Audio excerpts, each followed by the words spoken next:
It's the now and here, gaming tales you need to hear. Laugh and shout and sometimes sneer.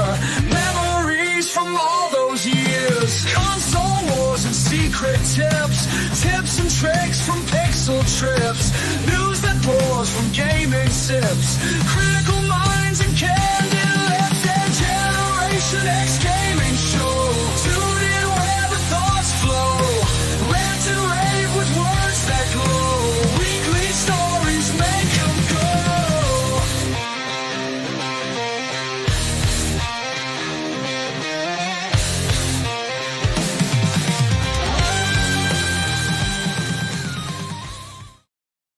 Hello, everybody, and welcome back to another day, another week, another episode of Generation X Gaming, a weekly podcast that goes over a few of the top stories in the past week, and we rant along the way. I'm your host, 30NSG, or 30 and Still Gaming, and joining me each and every single week is Sarge Mclusky. What's going on, Sarge? What a week. What a week. You're sick. I'm sick. We're all sick. I've been sick all week, bro. Yeah.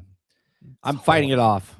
I have no symptoms except I got hit by a truck. That's what I feel like. Flu. You got the flu.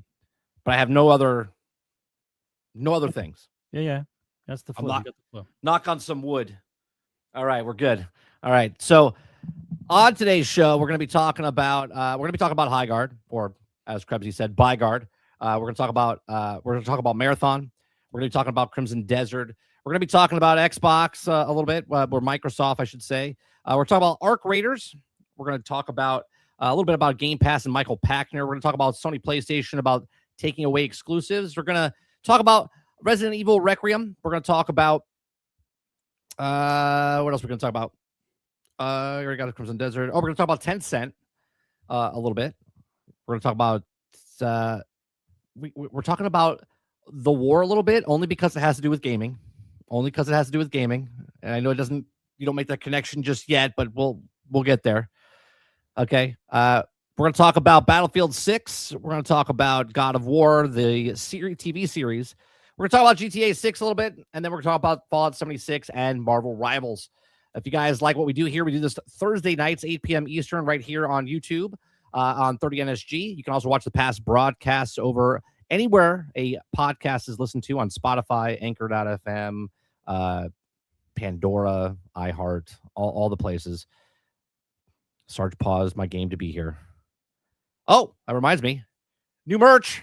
You can go to the store and pick up a t-shirt. This is called The Plan. The plan is not until it's not the plan. It's Xbox's plan. It's plan A, plan B, plan C, plan D. A plan is a plan until it's not a plan. You can pick up those shirts. Linked in the description down below. Let's go out, Sarge. How's the week, man?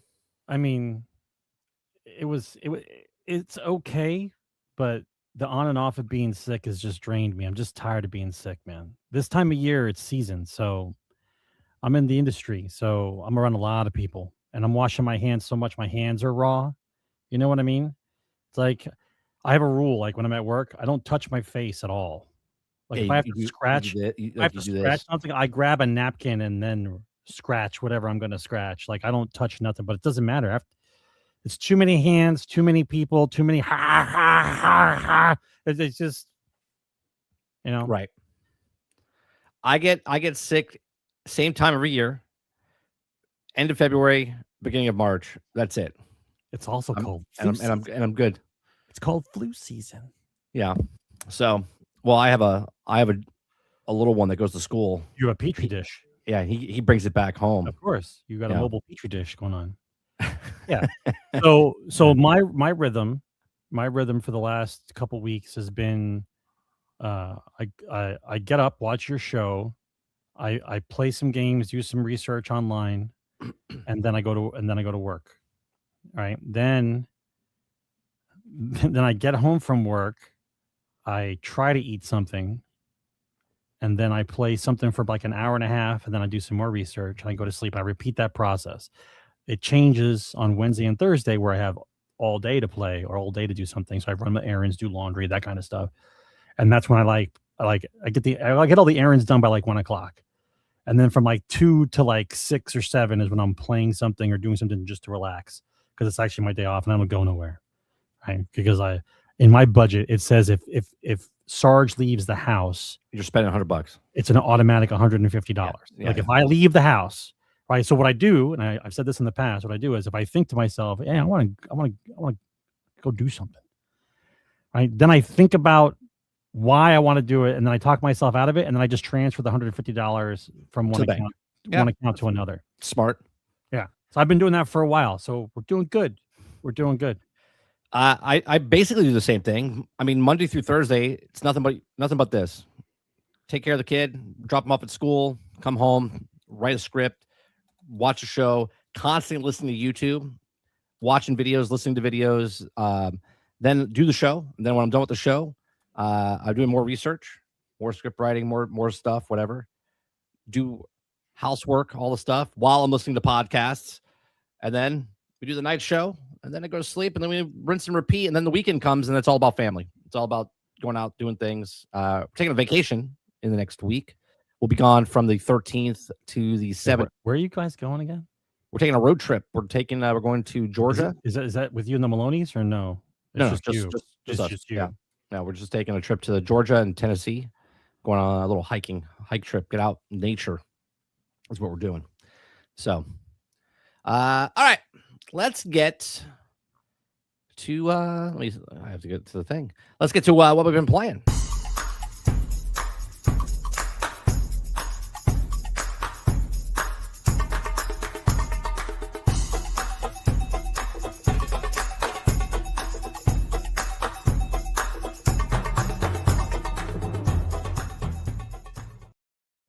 That's right. We're taking a road trip before the biggest release of Crimson Desert. Yes. You can tell Altern. I know Altern is like a pale boy. I know he is. I don't know. He lives. I don't think he's pale. No, not he's pale. Is his computer in front of a window so he gets tan? I think from the window? are you in Argentina? Is that where you are? I think he's in Argentina. Oh, if it's in Argentina, then it's summer there now. He should probably get a little bit of sun. I could be wrong. I know he's definitely not from the United States. Yeah, I think I'm not sure. He's somewhere over there. I could be 100% wrong. He's probably he's in New Zealand. I have no idea. Not even close. He's in Reven. Not even close. Yeah. Reven Jack. He's in it. What's going on, Ward? Not even close. So, are you still in the same hemisphere as Mess? He's in Reven Jack. He's in Iceland somewhere. Yeah. Another week down, Sarge. What have you been playing? Anything new? Anything different? Nothing new. I scroll through Game Pass quite a bit to see what the new stuff is, but I've been leveling up my Tech Marine for Space Marine, and I'm playing, as I said before, I'm playing like a little cycle of Warhammer stuff. So I'm playing Space Marine 2, I'm playing Dawn of War 2, multiplayer like RTS, and then the other one, the Dark Alliance.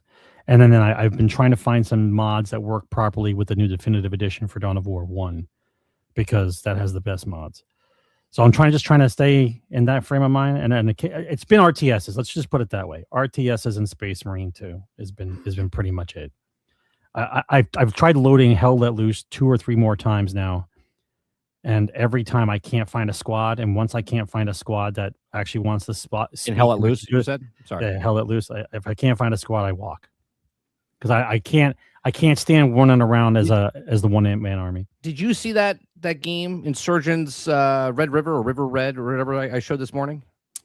Yeah, that's that testing thing that they're doing, right? They're testing out. Yeah, it's an early access. It's not testing. Yeah. It's just early access. I mean, yes, it is testing. But it's a cooperative team versus the AI, right? Yeah, it's cooperative team versus AI, and it's an extraction. So you're a team that gets dropped into a location. You got to do missions, like operations, and then you have to extract to be successful. Yeah. Would you be interested? Isn't that what I've been saying all Battlefield should be? I know, but that's what I'm saying. Would you be interested in? Sure. I know you don't really like early access type of games. Well, I don't like early access because it gets my hopes up, and then somebody tries to buy the studio and kill all the people off, and then that's that is true. Yeah. So anytime I like anything, I don't want anyone to know I like it, because I don't want anyone buying up the company. Yeah. Altern says the PvE extraction. Don't let any Arc Raider streamers know about it. Yeah. What's it called again? I believe it's called Insurgents Red River. I'm gonna fuck that up. I'll have to go look at my video from this morning. you It's know on how Big many- Fry TV's go to Big Fry TV, Jay Breezy, click on his link in the morning stream, and then he'll tell you what it is. I know it's called Insurgents. How many? I Games can't remember on if it's Steam, like bro? Red River or River Red. Do you know how many games are on Steam? Like I thought looking through Game Pass is bad. I tried looking for. That's a mistake, bro. Going through Steam if you're bored, like, hey, come on, try something. Start going through Steam. Yeah, it's like Big going through mis- Netflix big- and anything big else. There's mistake. just too much. There's just too much stuff. That's my point. There's too much shit. That's just it. There you go. Yeah. Altern says Insurgents Red River. There you go. Yeah. It looked good. And I like games like that. Like I would like to have just like 3 other people with me and we just methodically go around and cover each other's asses like we used to play, like we used to do when we played Battlefield and stuff like that. It was just a little bit more hype, quicker and stuff. Oh, except for the ridiculous scopes on top of scopes. Yeah, that was funny. That was, I started laughing hysterically, and he's like, "He has a scope," and then the guy was surrounded with the lasers around the laser pointers around his gun. It's absurd, but it is what it is. But look, there is a point where video games are supposed to be fun, and if you're having fun, no, it's not supposed to be. The reaches a point. The main point. Yeah, it's of a fun. video game is supposed yeah. to be fun. Everything else comes fun. after. Fun is the main point of playing it. Everything else after. Yes. Yeah. So if you have a good time playing the game, it's fine. We'll talk about early access games like that one in a little bit. Now, I played an early access game this weekend. Well, it's not actually early access yet. I take that back. It's a demo. Okay. It's a demo. It's a survival game. I love my survival games. Okay. It was called Crosswind, and Crosswind was a pirate MMO game that was coming out. Good. But they stopped making the MMO, and now they just made it a single-player cooperative survival game. Oh, because they're trying to put the nail in the coffin of Ubisoft. Good for them. It is. It's like Black Flag. Yeah. Okay. Good for them. So now they changed the name from Crosswind to Windrose. To blow me.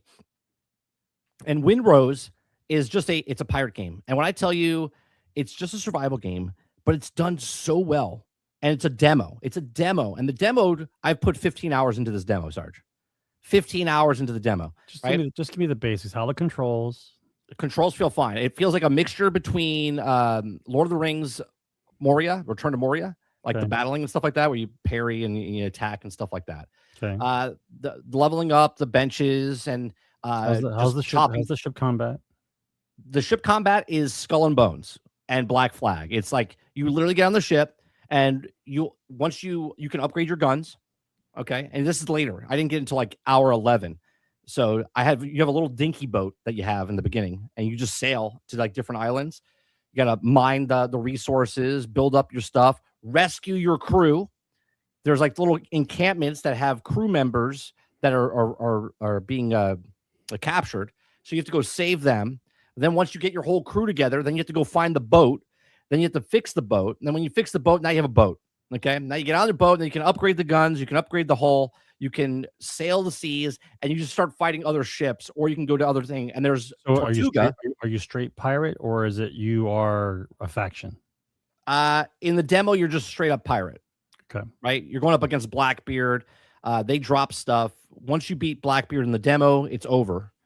But you can continue playing. Slow down, kid. Beat Blackbeard. Come on, man. It says Blackbeard. But it's but Blackbeard with like an asterisk next to it. Yeah, like probably a little asterisk next to him. You're not going to be defeating Blackbeard like a demo, bro. Come on. So once you beat the guy, they drop stuff in the water, and you can pick it up. How do you pick it up? You can either jump off the boat and pick it up, or you can just pull up next to it and hit spacebar, and it brings it up. Right. Okay. So we're doing a little bit more video game. Go ahead. A little bit of game, right? Yep. Like Sea of Thieves a little bit. You don't have to bring the stuff on to like shoot a harpoon towards it. Now again, it's just a demo. I don't know what they're going to do with the full release. I don't mind the harpoon thing. That's I don't either. That's like part video game but part reality. I understand that, but what I'm saying is it's a demo, so I don't know what the final product's going to be. So in the demo, nobody does. You just pull up to it. Do the cannons have to be reloaded? No, but they have a timer. Yeah, so you shoot and then it diminishes, and then it slowly builds back up. Does your crew get better at reloading? Not. You don't know yet. Not in the demo. There is a skill tree that you can put for yourself as far as fighting and combat and stuff like that. Do you have handheld muskets? You have a handheld musket and a rifle and stuff. All your gear can get upgraded, by the way. Okay. Right. So there's levels of white, blue, purple, and stuff like that. Oh, Even your gear. my favorite colors. As a matter of fact, I think what they should do now, and just save everybody time, is they should just make a new Crayola box and just make the Crayola box the colors of the loot box system. Yeah. Just start the kids off normal. That's what they done. That's what they know. So the animations for chopping down trees, it's like Valheim. You know what I mean? So you chop down the trees fall, and they break apart like New World. Okay. Okay. All right, so you chop that down. The trees a little bit more realistic. Okay. You can dig a hole and start digging, and when you dig lower, the water starts to show, like the water level and stuff like that. You can break, mine stuff. There's cave systems you go into. There's hidden caverns and hidden things that you can find. There's buried treasure that you can find because you find a map. I'm hoping, bro, it's a pirate game. There's little like temples that you can go into. There's what's the Drowned. What's the map of? Is it the Caribbean? The map is like the Caribbean, like that you would like the actual Caribbean. I don't know if it's the actual Caribbean, but like Tortuga's not in the game, but they talk about Tortuga, which is a port that you go into. That's the pirate capital. Yeah, where you can go in and then buy supplies and whatever else, but that's not in the demo. That's Pirate Haven. Okay, yeah. Well, okay, all right. I'll take a look at it. They give you 3 islands to go to, okay, and then you can just sail the actual sea. Very done well. I mean, I played. There's shanties that you can sing, right? You hit B on the keyboard, and all the crew starts to sing. Can you make your own shanty? No, not in the demo. Okay, not in the demo.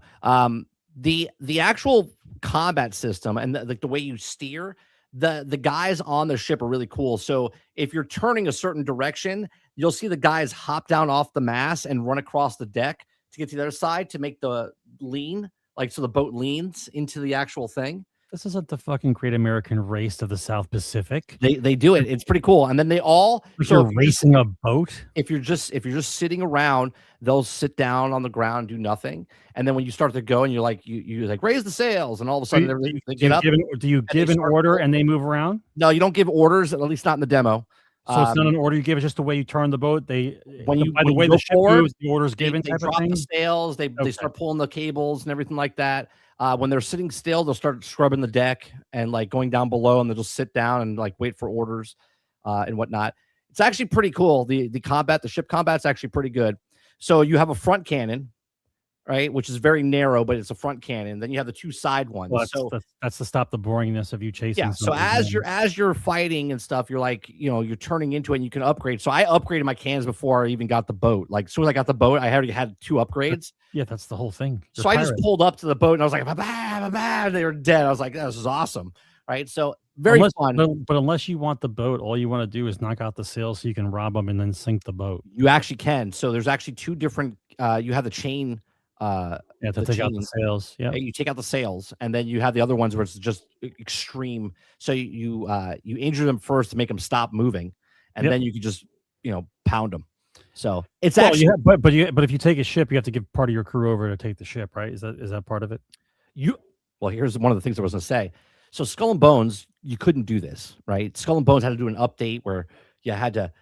You board the ship and stuff like. You could board the ship. You could also walk on an island, and you could do a whole bunch of stuff. And this is a demo. How's the sword fighting? Sword fighting is good. Yeah, it's sort of like the combat, like I said in Lord of the Rings, Return to Moria. Different type of swords. Yeah, you have I don't know what the actual name. Rapier, long sword. You have like a fencing one. You have a rapier one. You have there's a couple of ones you can find, and then again you can upgrade those. And I'm assuming there's going to be vendors and stuff at the pirate camp. You could the actual building system. Listen, I played very intuitive. Countless hours of Sid Meier's Pirates. Countless hours. Oh, great! That's a great game. Yeah, like that was the original pirate game. If you were a pirate person, I think the only pirate game there was before Sid Meier's Pirates, as far as pirate goes. The ancient one was the Ancient Art of War at Sea. That was a pirate game, but that was like ancient. There was one other pirate game that was out a long time ago. I'm trying to remember the name of it. It'll come to me later. You can keep going. But that's it. Sid Meier's Pirates. The best part about this, it's a single player game that you can play offline. Okay. And you can also play with 3 of your friends. So you can have a 4-player crew and you can all, be in that survive together or whatever. So it's a nice. Oh, so you can play co-op. Yeah, you can play co-op. Well, that's interesting. Yeah, so it's basically Sea of Thieves and Skull and Bones, but survival. Yeah, survival. Yeah, I got it. I liked it a lot. I didn't think I was a pirate game by itself is a survival game. You don't have to call a pirate game a survival game. It's automatically a survival game. Like a pirate game is you have to constantly get resources in order to maintain the morale and the crew and it's constantly a survival game. Yeah. My demo did glitch out though, because there was a doctor you find and they're like, you have to go talk to the doctor, but I don't know where the doctor is anymore. And there is a fast travel, so you can craft these bells. And so you don't have to sail from island to island after a certain period of time. Like you make a bell, and you put it at your home. You can if you want, but you don't have to. Right. You can sail. If you want to sail, you sail. You have to go there first, put another bell, and then you can fast travel between the 2 points and whatnot. So then you just hear the ding, ding, ding. Yeah, and then ding, ding, and then you're at the location. So it's simulating that you're taking the boat or whatever to the next location. Yeah, the three chimes to leave. Yeah, I got you. So I'm very impressed with it. So if you guys don't know about it, it's called Windrose. I'll look it up. It's on Steam. I don't think it's coming to console anytime soon, or if ever. It's usually, I think it's just a PC game. But very good. It's a very good game, very good demo. Like I said, I put 15 hours into it. So happy I got my computer. I can play games. So happy. And then other than that, last night we played Space Marines. Space Marines 2. I love that game. I was playing Tech Marine. I thought it was pretty cool. I mean, I was going down. You scale that game and it's game of the year. I'm sorry. It just is. If you scale that game up, it's just game of the year. Scale it up in what way? You scale the game up. It's a co-op game that you play with missions. You scale the game up. It's an open world game with battle. You want. Yeah. I got you. It's 40K, dude. Yeah. I want a giant map with fucking guys fighting. Yeah. It is good. It is fun. Again, we would have played it a lot sooner, but we just didn't like the business model of it. So, but it's more complete now. I didn't have to wait for I didn't have to wait for the Tech Marine. Good old. As I was playing the other characters, the Tech Marine came out. Right. You waited 1 month for the Tech Marine, where everyone else waited 15 months for the Tech Marine. It's fine, right? Listen, I know I'm behind everybody else, but I don't have that kind of time, so it's all right. It's fine. I'm trying to think of another. We've been playing Hightail. I'm trying to think if I'm playing another one. I went back and played. You're playing a shit ton of Hightail. You play Hightail like every night. Yeah, I like the game. That's what happens when you like a game. It helps that there's different mods you can put in, different things. They just did another major update. Does mods make you want to play longer? Well, not may play longer. Just try them out and be like, oh, this is cool, because the game's not complete. So people are making mods in the game that are not in the game yet, because they are updating it pretty fast. So a lot of the people that make mods are obsolete, because now that game actually has these things inside the game. So they just did another pre-release. There's this huge long list of they have 100 new things inside the game. So they're adding voice proximity chat inside the game. Not only that, but your mouth actually moves when you speak in the game. Your character talks. That should be standard at this point. Then when you walk into like a cave system, it'll start echoing like you're in a cave system. Like it changes the actual audio. Good sound effect. Yeah. What else do they have? They did a bunch of other. How are the musket shots, cannon shots? They sound good, or does it sound like it's been? Oh, are you talking about Windrose or Hightail? Well, either one. Was it all the same? Windrose, the gun sounds. It sounds very authentic to. Or does it sound like a sound bite? No. It sounds very authentic. It's good. Yeah. Hightail is a really good game. And again, it's early access. And this is all you're doing right now is you are reliving Minecraft's early access all over again with a different that's exactly right. Well, we'll talk about early access, and I want to take it into the first story, right? The first story we'll talk about Highguard, right? So let's go to the first story. All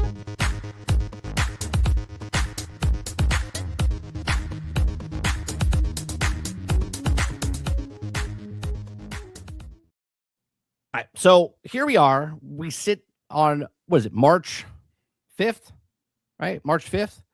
And Highguard came out, I don't know what, a month and a week ago? 45 days.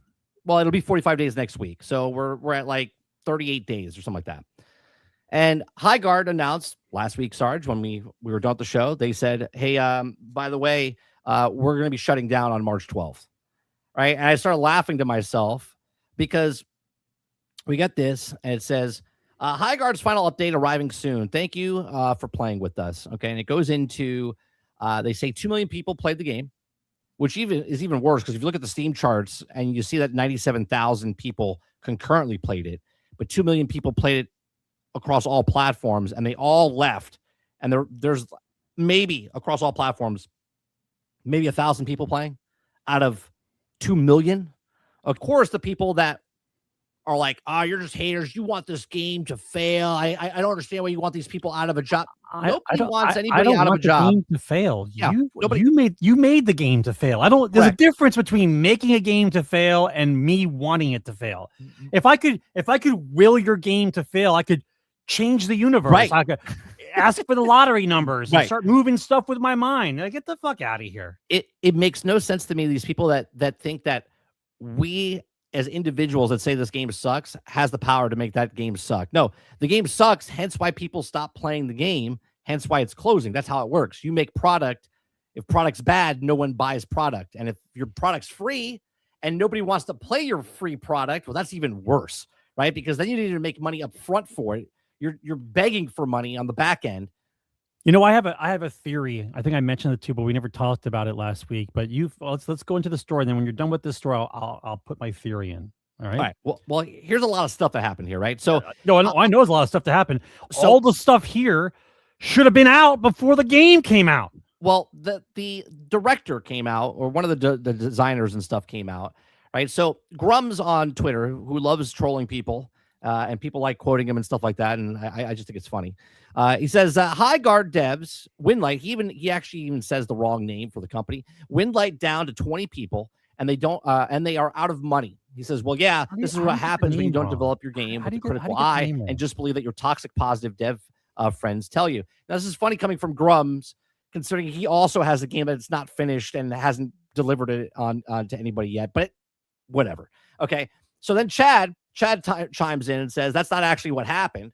He says, we were very critical towards the project and of each other, and the team is encouraged and constantly spoke their mind. We always try to put the game players first. We always try to put players first. The team was very critical. Stop. Go ahead. Stop. What players? What beta test was there? What alpha test was there? What players were you talking to? Who? Right? He says it right there. Right. Players first. Which players? The ones that never played the game? Mind, which players? Yeah. There was no players because the players were no like friends of family or people that were just blowing smoke up their ass. Right. So then the next person, Timequake here, says, didn't you say everyone inside the studio and closed to it said the game was great and destined to success? He says, rather than everyone around that happened to make a massive mistake and a bunch of psychopaths, what more? Right. Yeah. He comes in and says, Look, I think sometimes people get hubris mixed up with optimism. Leadership never expected or needed an apex level of success. We were just hoping for more players go on the journey with us and continue to add to the game post-launch while we, of course, recognize the risks. Nope. Translation of that phrase is we just hoped a bunch of people would just throw some money at us. Right. So we could finish the project. Right. We could coast and finish the project. That's the translation of that fucking statement. Right. So that's what he goes on to say. Then there's another one where people don't praise failure, but they also foundation of every success, nothing but love for Wildlight. He says, the full passion of the risk takers at Heart and Highguard blessed me with new friends and fun experiences. I look forward to whatever the decide. So did college. Right. What are we talking about? Now, this guy T-Hawk responds and says, it's just baffling to me that they released the game in such a skeleton state and decided now it's time to add an account levels to introduce to some sort of skill tree system. It's crazy to see the parallels between this game failing and seeing Marathon come back after so many tests, right? So Chad answers again and says, so it's when you're out of time and money, you have to release a game with the runway that you have available and hope players will stick with you post-launch. I see. So regardless of what happens, once we run out of money, guys, you have to side with us. Right. So 20 years ago, you had to fucking finish the game, right? Now you don't have to finish the game. So beforehand, you had to, with money in hand or whatever, you got to finish the game with the money you had. Right. Now you have the money you have, but when you run out, you're not finished. It's cool. Just release it. Get the fuck out of my face. It's amazing to me that they're like, well, we're out of time and money. Well, if you're out of time and money, then why did you weren't ready? Yeah, you weren't ready. And So I guess you weren't ready. So they're adding a whole bunch of stuff. Now there's another person that came in, and let me bring this up in a new tab so we can read it. Okay. So there's another person. So baffling. Sorry, let me open that up. The defense that they use is so poor and so ill thought out about the reasons why. This is another person. This is the design director at Wildlight. His name is Jason McCord. He said the post that no developer ever wants to make, and we're shutting down our game on March 12th, only after 7 weeks. We swung for the fences in a saturated market, so they already know it's saturated. You took the chance 4 years ago when they were making the game. You swung for the fences, which means full effort. Right. Swinging for the fences means full effort. Was effort this into full the effort? game? Yeah, in a saturated market. Not only is the market saturated, but they put a half-ass minimal viable product out at launch. But they swung for the fences. That's right. When people should not use metaphors that they don't understand, unless they understand what the hell the metaphor is. Yeah. Swing So for the fences means everything you got. Right. Did everyone put their house up for mortgage? Second mortgage? Did you guys dig deep? No. So it's just something generally new that we love to play. Now, regardless of how it turned out, I'm proud of what we tried to bring to something original to the table in a shooter space. Now, the dev team was the best I've ever had the pleasure of being on.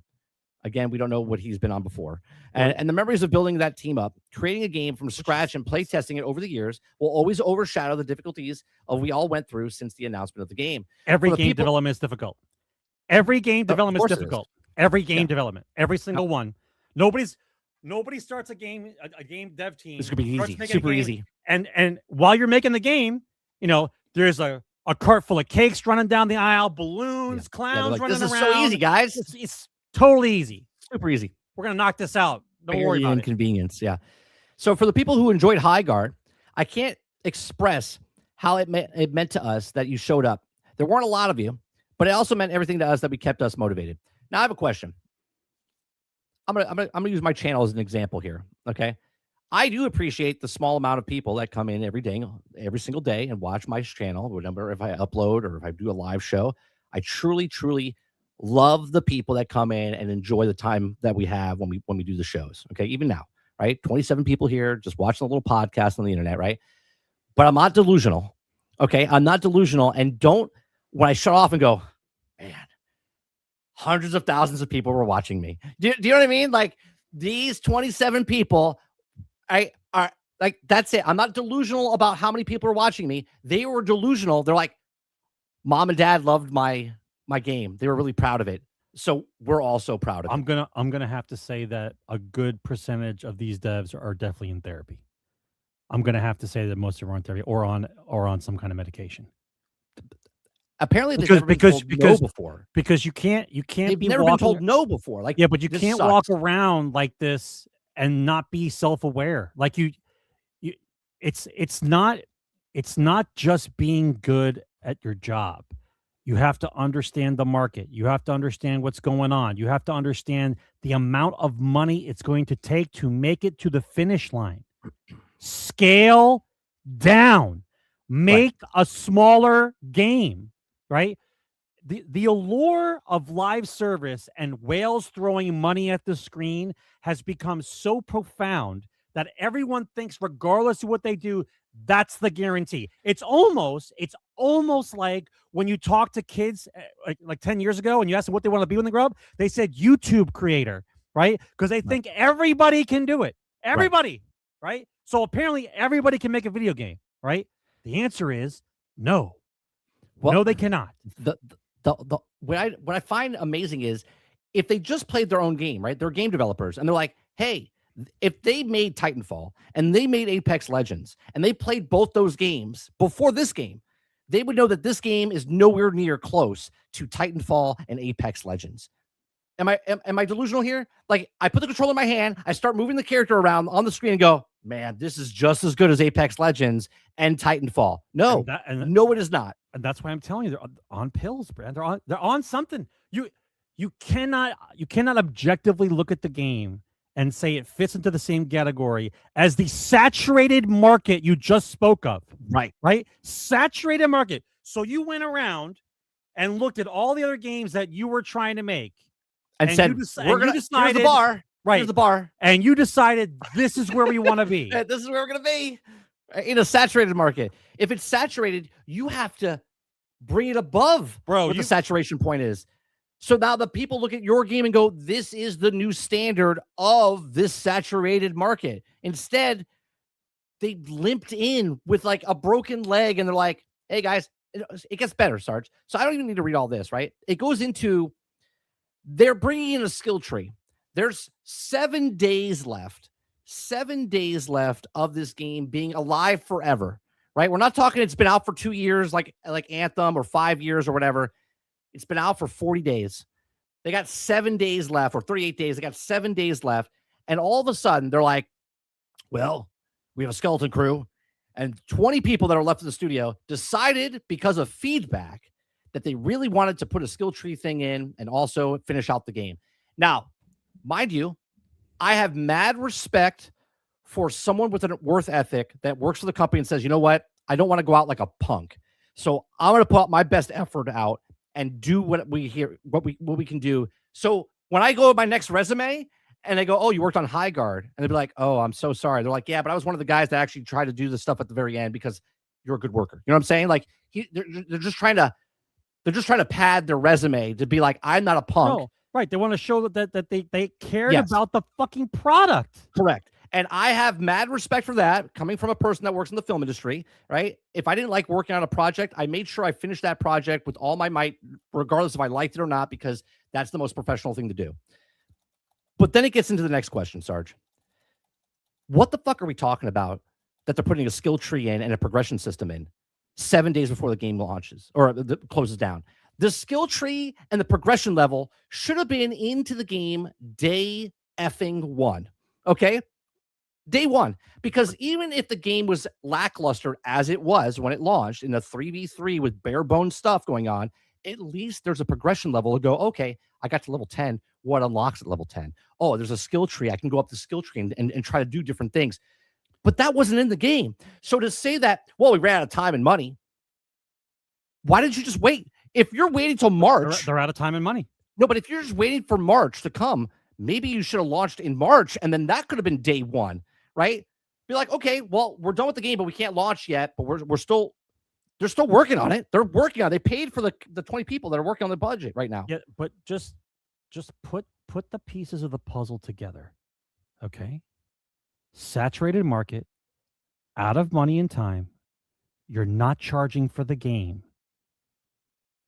What did you think was supposed to happen? Magic. Show me what the end game was. So let's walk through it. Okay. The end game was you open your wallet. Right. I look at the game. I see the Chud guy on a tiger. Chad Highguard. My nipples get hard, and I just start throwing 20s at the screen. Is that what's supposed to? That's it. That's what's supposed to happen. That was supposed to happen. Like the guys sitting in the chairs in their underwear in the dark room, see a golden tiger with a Chad on top, throws money at the screen. Was that the end game? Because I don't see what the end game was. It boggles my mind. For the sustaining of the game. Tell me. Yeah, it boggles my mind because there's no backstory. There's nothing of effort to put into the character world or building, right? It's like I made a game. Yeah. That's what they did. They launched it on January. What day did it come out, chat? What did it come out? January 20th or whatever it was? 28th? I made a game. And then all of a sudden they're like, all right, guys, it's launched. I made a game. Waiting for it to make money. There's $0 that need to be spent on this. And they have the audacity to say, well, you're just haters if you don't like it. That would be I'm done. 1.9 million people didn't like your game. They played it and then left. Yeah, I'm not falling for this this nonsense where you're trying to blame it on me. I'm not falling for this shit anymore. I'm not responding to it anymore.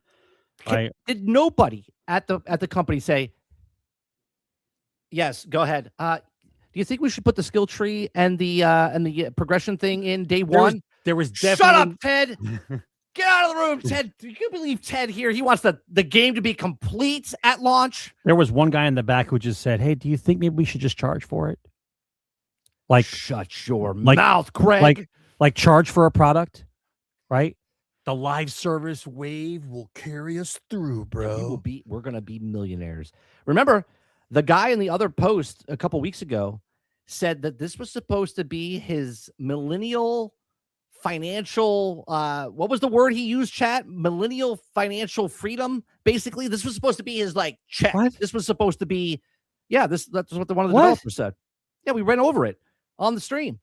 Millennial financial, yes. Like a lottery ticket? Like he said that his retirement plan? Yes. His retirement plan was to make a live service game that only charged live the service skins? game that was supposed to bring in it was supposed to just bring in the cash. Bro, right? No comment, bro. It's like, what are we talking about, man? I'm sure Chad will put it in there. Yeah, millennial financial curse. That's it. Yeah. The millennial financial, this was supposed to break the millennial financial curse because this game was supposed to be so good that people were just going to throw cash at it, and then they were going to be able to break the curse and buy a house and buy a car and do all the stuff. Yeah. That's what they said.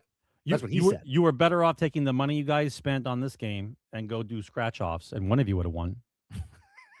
Guys, one of you would have hit the big fund. One. You guys have $10. We're gonna fund the business right here. One of them would have won. Yeah, I got $10. What'd you guys get? 2. All right.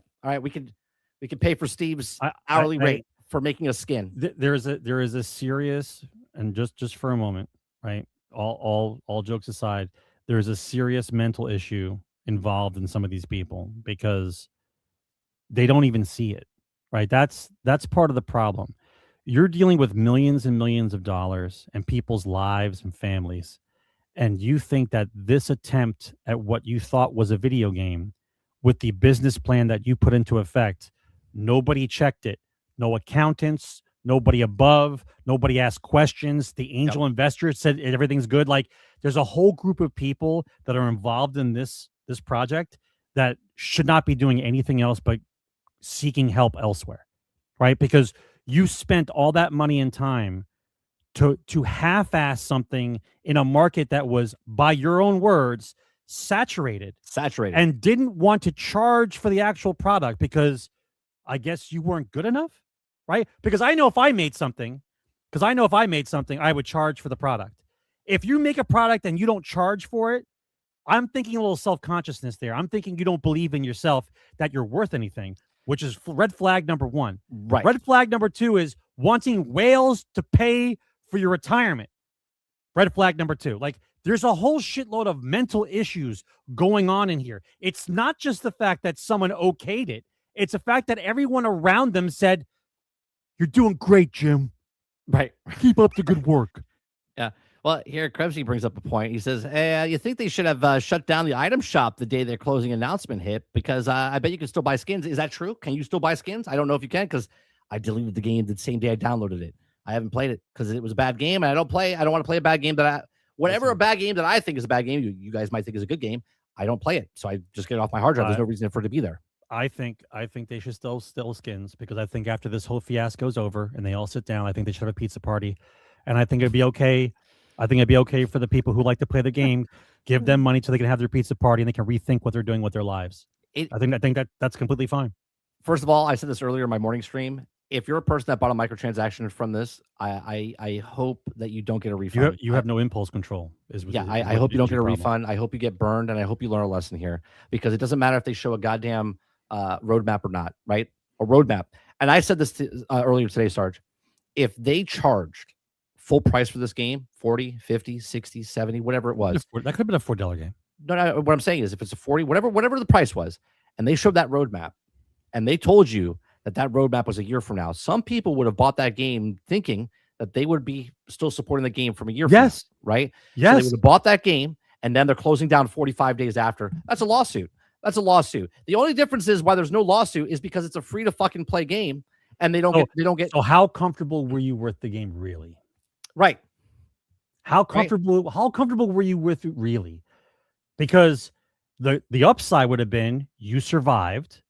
The downside is, well, we go out of business, but we don't get sued because we can't have a roadmap attached to a game that we charge people for, right? Exactly. So you see all the little wishy-washy things inside this project, right? Like it's not a normal business plan. Let's just put it that way. It's not a plan. It's not a fucking plan at all. Okay. Oh, it's a plan. The plan. It's a plan to get money. It's a plan. The plan was to The plan. No, the plan was we want money. That was the plan. But then like, it changed. It wasn't. It changed, and they're like, we should make a complete game. And then it changed, and they said we're closing down. And then it changed to we're still supporting it until the very last minute. We have a week left, right? It's like this one last hurrah. I bet you next week, Sarge, they come out and they go, because of the support that you guys gave us. We're not closing down on the 12th. We're closing down on the 19th. Yeah, we're closing down one more week. We're gonna delay the ending of a game. Right? That's what they're gonna do. They're gonna delay the ending. Yeah, we still have a moment. Yeah. The plan's the plan until it's not the plan. I have it on a shirt now. Okay. So I'm just mind boggled by this. All right, this whole thing, I'm just mind boggled by. So I'm gonna put my theory into effect now, right? So now this is just a theory because I don't have a lot of facts to back it up, but I'm just going through the motions of what happened in the past, right? So in the old days, when a game company publisher had a game and they were going to release it to market, right? They had all the box stores, Toys R Us's, right? Yep. GameStops, Best Buys, Targets, all right? Everybody's on the phone. We're coming out with a new game. How many would you like to go to your store? Like, we'll take right? Yeah, we'll take 200. We'll take whatever. Like, we'll take 50. We'll take 100. Right? Yeah. So now remember, when they do that, those are all sales. Correct. Right? Those are all They're sales. shipped, but sales. No. Wait, because the store has to buy it from the publisher. Correct. There's sales from the company, but not sales to people. Right. That's fine. Yeah. Right. But the publisher has the money already. Correct. Right. So the publisher has the money. So whether or not that the box store sells it at the full price, that's correct, or they use the other products in the store to sell the game at a discount, so they don't really have a loss, but they're just selling the game for discount, so more people get it out of their store, so because they want the shelf space. That's the rule of a box store, right? So if that's how it was, now mind you, of course, the box store gets a cut. We all know that, right? They get a cut, right? But that's part of the price that they pay when they buy it, right? No problem. So what just happened in the video game sphere was the first thing that happened, just like streaming. Gaming companies wanted to be able to sell the whole project by themselves because they want that extra 22.5%.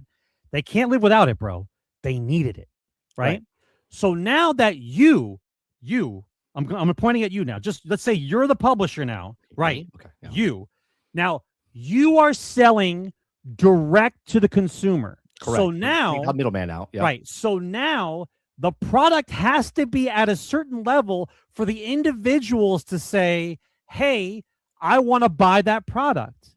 Right. And now we're not getting that anymore because the effort and the polish and the amount of money spent on games, everything's been going lower.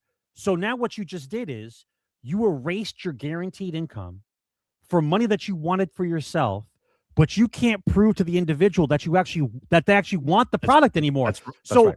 They did it to themselves. So digital media and digital games has caused the downfall of their own studios, because where beforehand the sales were guaranteed to get out of the fucking building. That's correct. Because of marketing. Now the individual has to buy it, and they're not buying it. That's right. They had the marketing. I'm sorry. They had the who sales. are they blaming now? They got their 22%, 28%, 33%. That's correct. Now they're rolling the dice to see if we can get the 88%. Yeah. Right? Because they're going direct to consumer. I got a feeling here that if they can't recover from this or start to learn how to budget like Larian and Claire Obscure does, if they can't learn how to budget, that we might have to go back to physical media here, bro. Right? Because the trajectory at this moment right now is you're not going to have any studios left. Now, I'm not saying no studios ever. I'm talking about AAA level, don't know who they are anymore. You're gone. And by the way, I won't shed a tear because those people will find homes in new studios that are AA and just trying to make a video game again. And we'll go back down to that level. Right. We'll go back down to that level where guys are just trying to make video games because they love making video games. Right? That's what I think the theory is now. It's a good theory. Yeah, it's a good theory. So, Highguard is going to be done. So we'll move on from that. I just think it's funny that they decided that they're going to put the last ditch effort in just 7 days before and be like, "Hey guys, yeah, come back and play the game." Real quick, let's go look at their numbers before we take to the next story. I mean, which numbers? Highguard Engagement numbers? Steam charts. Yeah, the Steam charts. I'll bring it up here. This is their turnaround, Sarge. This is it. There's the turnaround. It got announced yesterday that the game was closing, or this weekend was going to be closing. And they went, wait a minute, let me check it out. And it went up to its highest point in the last 2 weeks. No, the highest point ever. Well, no, it wasn't the highest point ever. The highest point ever was 97,000. Okay. So the last week, it's the highest point it's been in over a week, right? So it's 584. It hit 615. Okay. Because they said we got a skill tree. We got a skill tree and progression. And then it went right back down to what it was because people are like, I'll check it out. Nope. Still shit. Right. Still the same game that it was a month ago. So there you go. Next week, don't worry, guys, because next week on the 12th is the last day of Highguard. So Vagoda will make an appearance next week for Highguard. All right. Now let's go to the next story, which I want to talk about Marathon, right? Marathon came out today, Sarge. Okay, Marathon came out today. Marathon's Bungie's next game. I'm not here to tell you if the game is good or if the game is bad. That's for you to decide. If you're playing the game, you like the game, you like the game. What I'm doing here is I just want to go over the number. And again, it's hypothetical because we don't know the exact number of sales. But there's a couple things I want to go over here. And one of the things is that we think that the game, because of how long it's been in development for, is that this game is north of $200 million. Some people are saying 250. Some people are saying maybe even higher than 250 because of where it started and where it ended. Okay. Because they changed it because of whatever happened with the lawsuit, with the art stuff and everything else and the delay. So they're saying around $200 million. Right. And a lot of people are making comparisons. They're like, well, Arc Raiders came out and this is what it has to do and blah, blah. Just because it's an extraction shooter, sure, you want to compare it to they're both $40, fantastic. But let me just remind you that Arc Raiders cost less than $100 million or at $100 million. It didn't cost 200. It didn't cost 250. So let's just say in what we think we know of 100 million to 200 million, okay, and a $40 price tag. So Arc Raiders cost $100 million and they're charged $40 and they sold 12 million copies. They didn't need to sell 12 million copies. They just needed to sell 4 million copies because of the $100 million price tag. Okay. Where Marathon cost $200 to $250 million. And they're also charging $40. Well, if they only needed to make 4 and they're double the price of that, they got to make upwards of 8 to 10 million sales in Marathon. Okay. Now, there is a thing that coming from Joker on Twitter, which is referencing an article, which I don't know what article it is, but they're referencing Paul Tassi. Now, it says Bungie's projected sales on Marathon. Let me bring this up here. Bungie's projected sales of Marathon. It says now it's being reported that Bungie has set a sky-high internal goal for Marathon's launch. According to Forbes journalist Paul Tassi, the studio is aiming for nothing less than the top 5 spot on the NPD. NPD is what is now known as Circana. Okay, Circana is the ones that always come out and tell you the sales, physical sales, digital sales, all the sales. It's a trust me bro moment because they actually don't ever share the numbers. They just tell you what position they're in, top 1, top 2, top 5, or whatever. Okay, so there's still a little iffy there. It says the sales charts for this year, if the game is to be considered a true success. Now, again, I'm not saying if Marathon's a good game or bad game, okay, and if it is going to fail or it's not going to fail. What I'm saying here is if their projections are the 200 million or 250 million, and with internally Bungie wants to be successful in the top 5, they want to be the top selling 5 games of the year. Okay, well, maybe they are. Maybe they won't be. Who knows? Time will tell. But they're going to have a problem because, let's see, do I have right now, Marathon, okay, is at 87,000, which is the newest highest peak. Now, obviously, it's Thursday night. Okay, it's not Friday. It's not Saturday. It's not the weekend yet. I said that the peak would be about 150,000 peak. Okay, it might go over. It'd be awesome if it went over. Okay, but right now, 87,000 is not a good number. Again, $40 price tag. Now, I just want to make a comparison here, not because of the type of game it is, just the number that is sitting around right now at 87,000. Okay. A lot of people were talking about this game just about a year ago, right? A year and a half ago, which is Dragon Age Veilguard. And they said, oh, it was a top 5, top 10, whatever game. And on Steam, it only made about 89 million. Or I'm sorry, 89,000. Okay. And total sales is around 973,000 copies. With console, it sold around 2 million copies. Okay. This is way over budget. Didn't make its money back. Major failure. Okay. Around the same budget, by the way, about a $200 million budget. And that was a $70 video game. And it failed because it was $70 and it didn't make enough sales. So now we go back to Marathon. If Marathon sticks around the same level here, which would give it, right, which doesn't have the stats yet because it just came out today. If it stays around the 89,000 or even 150, that would make it around about 1 million copies sold to 1.5 million copies sold on Steam. So now you just double that. Double that for PlayStation, give it a little bit extra for Xbox. So they're around 3 million, 3.5 million. They're still about 4 to 5 million copies short at the $40 price tag. Oh, but and Marathon's going to have. But they have the whole year, bro. They have the whole year to sell. As long as no other game comes out. As long as no other game comes out and only everyone's just buying Marathon for the price tag. Well, which metric am I going to use? Right? Am I going to use the metric where I believe that X number of people are going to buy Marathon and Marathon's going to succeed? Am I going to use the metric where only that gamers only buy 4 games a year, and this is going to be one of the 4 games they buy for the year? Right. Like, am I going to use that metric? Like, which metric are we going to go? Are we going to go by?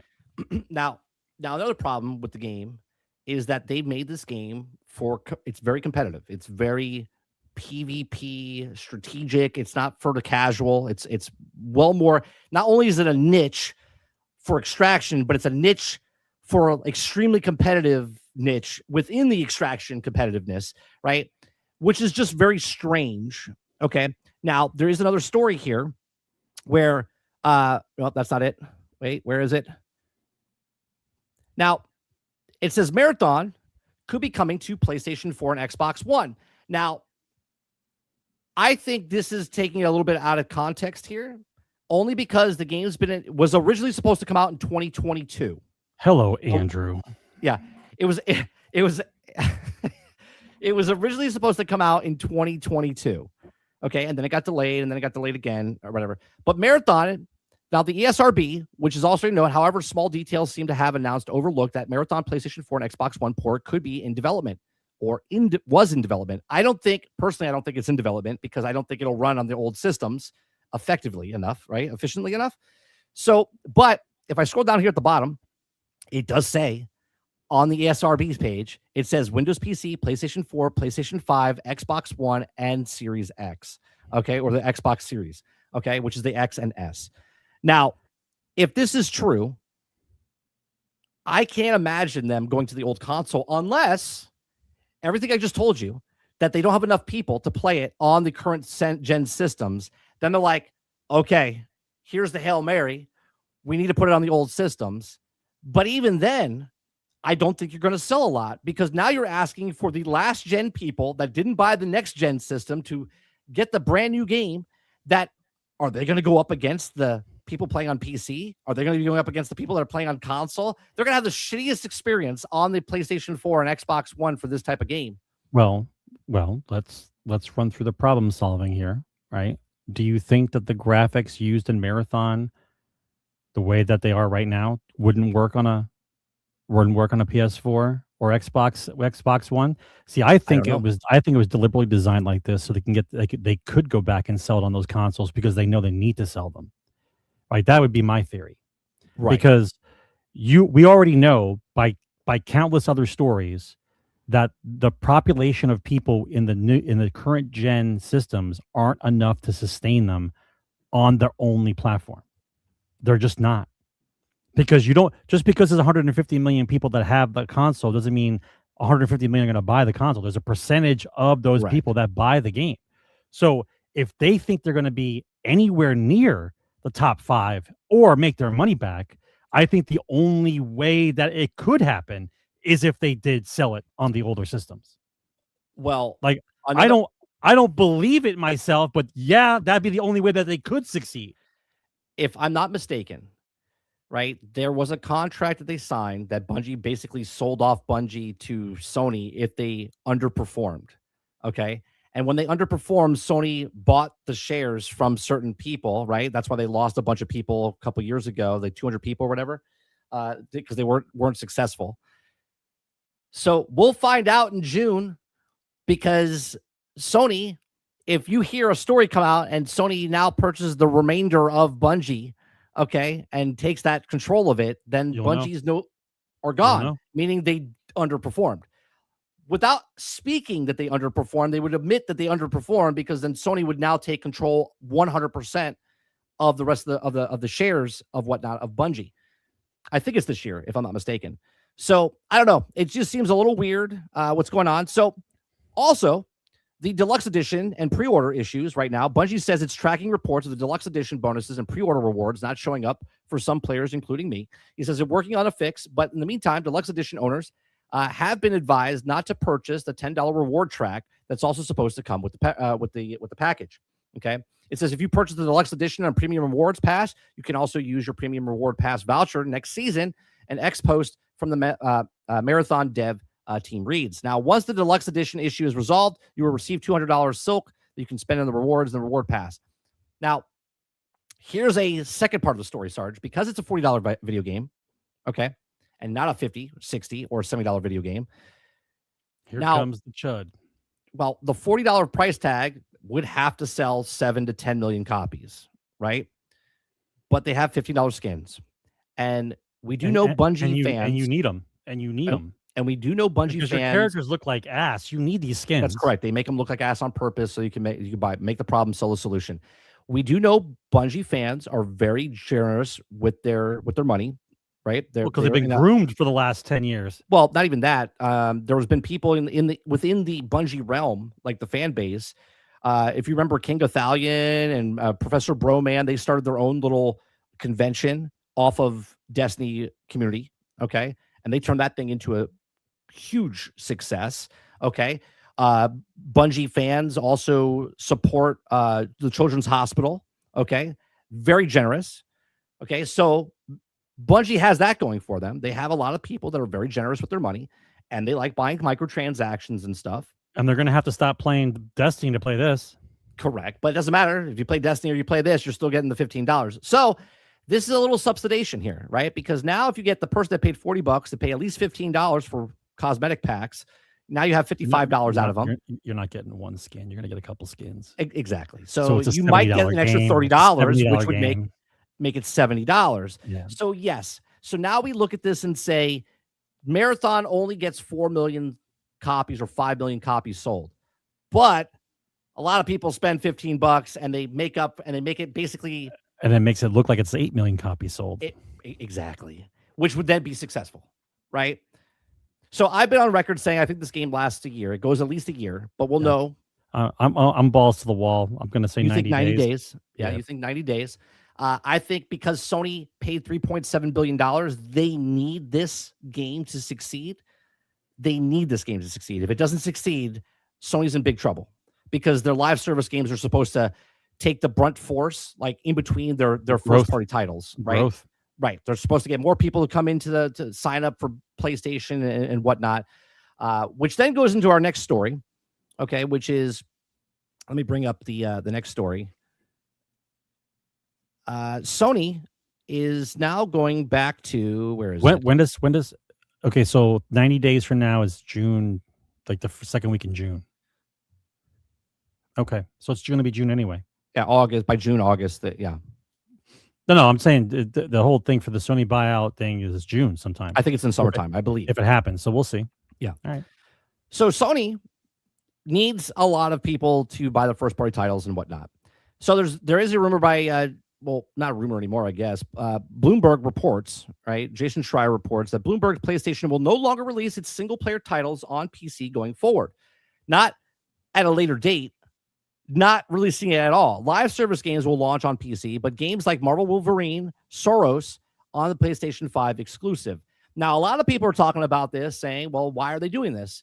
Right? Why are they backtracking now when they made good sales on some of the games out there? Other ones didn't sell so well, but they still made 2 million, 3 million sales off of other ones. Sometimes they're under 1 million. But just earlier today, Microsoft announces an actual brand new console that they're going to talk more about it next week. Xbox next console, Project Helix, codename revealed. CEO Asha Sharma reaffirms that new Xbox PC hybrid is on the way. Okay, well, terrifying. So now it's going to be a $1,500 console. Yeah, it's a PC. It's just a PC. I'm aware. It's Xbox brand of PC. Yep. Okay. So now they're making a Xbox that's going to be a PC, which is supposedly supposed to be running Steam and Epic and EA and all the play. It's a PC, right? So you can play all the PC stuff over here. So PlayStation looked at this and said, at least this is my theory. PlayStation looked at this and said, well, we can't stop them from playing our games on Xbox for the games that are already launched. So if you want to play Spider-Man when this system comes out, you can play Spider-Man on the Xbox because that's what it is. Okay. But Wolverine now won't ever launch on PC. So if you want a PlayStation game, first party title, you're going to have to buy a PlayStation, right? Now, this could backfire on them. I don't. Okay. So I know where you're going with this, but here's my point. So if the entire point for PlayStation was to release day and date on PC because they didn't have the numbers on PS5 to account for the missing people. Because 57 million people didn't come over yet. Didn't come over yet, right? So we understand why. So now because Xbox is going to have a hybrid system, which is PC and Xbox, and PlayStation doesn't want to give Xbox players their games because they want them to buy a PlayStation, you already know they're not buying the PlayStation. They're not going to buy the PlayStation. So by refusing to sell it on PC, you're going back exactly to where you were, which is you can't sell enough to sustain your first-party title. Right. So what are we talking about? Maybe they think that their live service games will cover what the single-player games miss. I don't know, right? Because if PlayStation doesn't at least get the PC, right? Remember, if Xbox wasn't making a PC type of hybrid, then they would still launch them on PC because then their competitor Xbox doesn't have the games. Okay, but now Xbox is making a PC which can run Steam games, and their games are on Steam, so they would have to remove the things from Steam if they didn't want Xbox to play them. But it's not a box anymore. You're just buying a PC from Microsoft that's got exactly an X on it, which is basically full circle because that's what they wanted to do in the beginning. But they said we're going to make software instead of actual computers. And here we are. You just spent 5 years 40 telling me years I didn't later. need an Xbox. So now you got to sell me something that's not an Xbox. You're going to sell me so basically Microsoft wants to sell me a PC with an X on it. That's correct. Yeah. They want you to sell. They want to make it a gaming PC, but branded with the Xbox. That's it. Right. But PlayStation is like their whole persona It's still the box. is that you have to buy the box, right? Which I totally get. I mad respect. Okay. But the problem is when your games are 250 million, 350 million, $400 million, and you don't only have get enough. 5 to 6% of your total player base buy the actual box, that's a problem. That's a problem. Where even if they port it over to PlayStation or a PC, they're not getting enough people to buy it over there as well. So they're still not making enough money off of their $400 million projects, right? So what do they do? What do they do? I don't know. Right? I'm not saying either one's in trouble, but what I'm saying is they're putting themselves in a position where the longevity of the actual box is unsustainable. You can't make a box that nobody wants because nobody can afford it. Nobody even wants to switch over from 4 to 5. So what do you think? I don't understand the mentality. I understand you wanna cultivate people to buy your box. But we already know they didn't. We already know they didn't. None of the boxes, yeah. Right? The people that bought the PS5 have it. The other half are still on 4. They're not buying 5. Yeah. And the people that bought the 5 Pro are the people that already have 5. You already told us that the games you guys are coming out with, you can't sell enough of on that system. So you're going to sell them on PC. So now you're going to bite your nose off to spite your face because you don't want Xbox players to have it because you don't want them having it because you want them to buy the box that they don't want to buy. Yeah. Well, now they have to force them because if you want to play Wolverine, no matter what you do, you can't wait for it to come out on PC. It's not coming to PC. Oh, it's coming on PC. We're going to go back to what it was before, 2 years or a year and a half. That's what it's going to go to. Ray says, I got that right. That's exactly what PlayStation is doing. They're going to stop it and release their own store app for PC. Well, if they do their own store app on PC, though, Ray, that means the next Xbox will still be able to play it. The problem is PlayStation doesn't want Xbox to be able to play their games because they trap themselves in their box. Yeah. So Just Enough says, someone said Sony's PC strategy was just to lure the players to buy a PlayStation 5. It didn't work, so they pulled back. It's still not going to work. Again, PC master race guys don't go from Steam to Epic, and that's a small little app on the same screen, right? Like and they don't go from Steam to Epic. They're like, nah, I'm not going to download Epic. I'm not playing games on Epic. They just stick with Steam. So you think that person is going to be like, I can't play this. I got to get up out of my chair. I got to get in my car. I got to go to a store. I got to buy the system. I got to bring it back. No. The majority of people, they're like, nah, I'm good. I don't need to play it. Why? Because they got 19,000 games that came out just last year on the PC. Right. 19,000 games. They don't need it. Right? This is going to be insane. Krebsy says the single-player games on PC have been selling less and less because the novelty died off. PC games make 1% to 2% PlayStation revenue, and they probably don't even view their ROI as worth it. Sure. That's fine, but they're still not selling it on the box. They're still not selling enough on their own box. Yeah. Astrobot, 90 million people could buy Astrobot. 3 million people bought it. That's terrible. Now, obviously, Astrobot didn't cost $300 million to make. So it made a profit. It's successful. Sure, but by that token, by what we just discussed, that means that they're going to go against what they said before about making single-player games because they can't afford it, and they're going to have to go back to making live service games. Well, I think what's going to happen here, and this is a big if, but PlayStation used to buy a lot of people for exclusives for a 1-year contract to be on PlayStation only, right? Like a Stellar Blade. Sure. So you think they're going to have to supplement that? Well, they tried to get not Black Myth, Crimson Desert. They tried to get Crimson Desert. Crimson Desert, Pearl Abyss said, no, we're not going to do that. If more third-party studios that are not owned by PlayStation, just out there, like a Crimson Desert type of game, Grand Theft Auto, if they don't agree to that 1-year exclusive, PlayStation loses the power because they only have, they said this about a year and a half ago, they don't have enough IPs that are made. Well, they do. They just don't know how to fucking use them. What I'm saying is they don't have enough IPs in the process of being made to push out. So right now, because Xbox has got fucking 38 studios, technically they can do about 3 to 4 first-party games a year, okay? Regardless of whoever it is. They have one a quarter. PlayStation doesn't have that luxury of putting one first-party title every quarter for themselves. They have to subsidize it with other exclusives on their platform, trying to get the third-party guys to come over to be like, this is exclusive for our platform. This is what it is. They're going to have the same problem that Netflix had, in my opinion. Okay, again, I'm just speculating here. But Netflix had a major problem. Netflix was going third party, and then they couldn't afford it. At some point, they couldn't afford getting the third-party IPs anymore, so they had to start making their own, which they made Orange is the New Black, they made Stranger Things, they made they made their own started program. Until that started going where they could make enough content to keep going, that's when they started making the money. If PlayStation, if the third-party guys say, no, I don't want to do it because they want to make more money, right? If Pearl Abyss was only on PlayStation, they're not going to make as much money if it was just on PlayStation. They want to go everywhere to make the best possibility. Plus, they want more of the money coming into themselves, right? Yes. So if more companies like that say no to Sony, Sony's going to be like, oh, shit, what do we do? Because they have to rely on the actual live service games, and that's Fair Games is the next one to come out. Hunter of the Gathering is the next one to come out after that. These are not looking very good. I don't think these are going to succeed very well. Okay. Helldiver's doing fantastic for them. MLB The Show is one that comes around every single year, right? Maybe Marathon is that game that picks up the extra slack or whatever.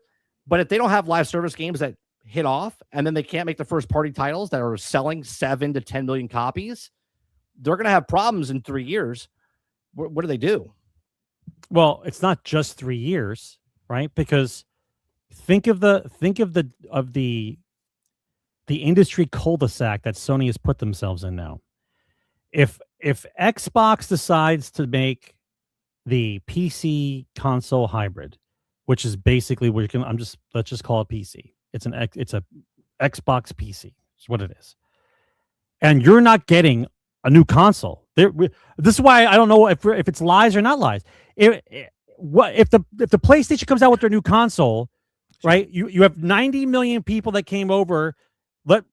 I'll give you benefit of the doubt. You want half of the 90 million to come over to the new PlayStation, but the other ones are still there. They're not coming over to the. You know what I mean? Like, who are you going to sell that box to? Right. Who's there to pick up that box and say, I'm buying the next PlayStation? For what reason, I don't know yet, because we don't know what games you need this box for. Right. Right. And then I'm still waiting for them to use the box that I have. Well, and then on top of that, you have games here. Look at this, right? This is a game that just what is it? What's the new game of guys that just came out? Spiral. What's that game that came out? It's an indie game. It's an early access. They'll put it in chat. Spear. They'll put it in chat. There it is. Slay of Spire 2. Thank you very much. Right. Look at Slay of Spire right now. What's happening with Slay of Spire? This game's in early access. Right. Early access right now. Right. Look what this game is doing, Sarge. Slay of Spire's 2 Steam charts. Just came out today. Show me. Okay. Just came out today. Right. Now this is only a $25 game. Okay, it's a $25 game. But it's got 225,000 people. Right? Just came out today, right? Surging. Now, this is what they have to compete with, right? Sony, Xbox, Nintendo, they got to compete with small games like this that are on PC that people are like, I'm going to play this. I'd rather pay $20 for this, early access, than pay $70 for your movie game. Do you know what I mean? This is a completely other thing that they're not even worried about. It depends on the movie game. Resident Evil is a great game. Sure. No, Resident Evil is fine. 5 million copies. Most sales they've ever had in 5 days. 5 million copies of Resident Evil. We'll talk about that in a second. Okay. PlayStation needs to compete with things like this. What? Marathon, $200 million.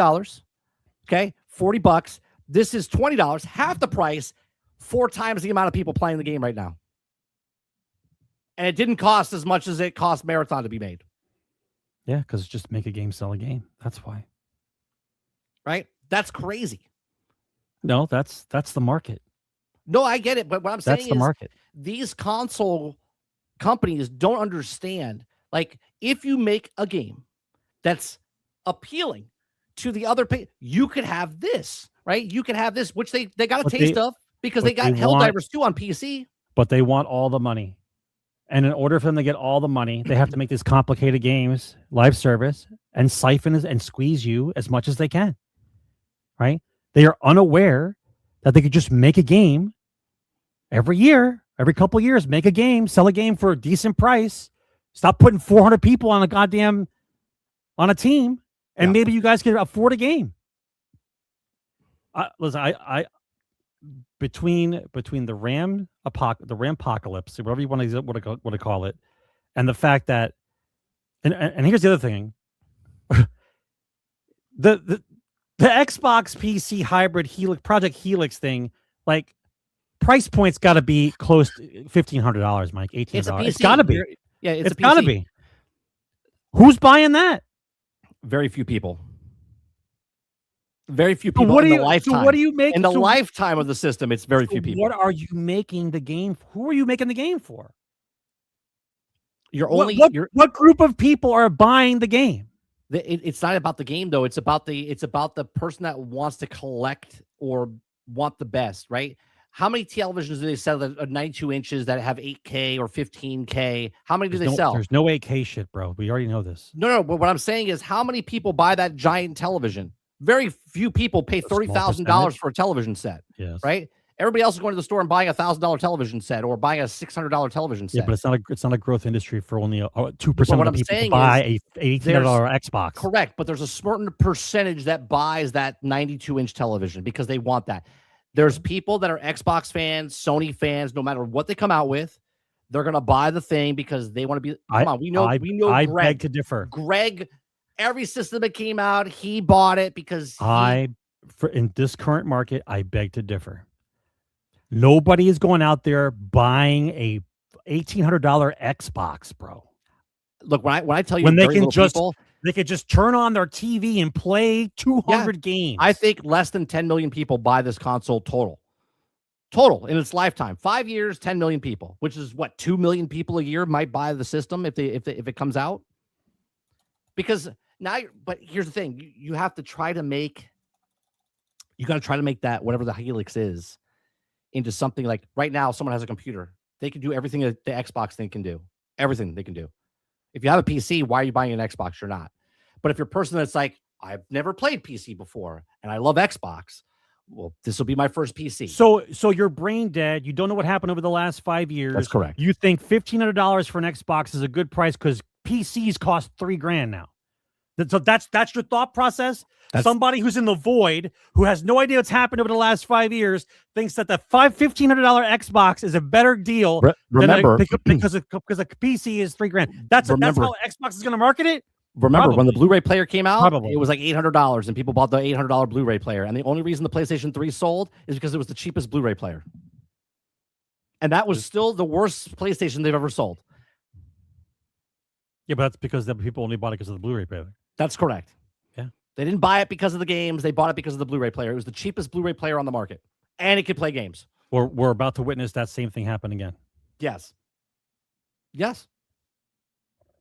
You're going to look at it and go, why do I need this system? This is nuts. What's about to happen over the next couple of years is just going to be completely nuts.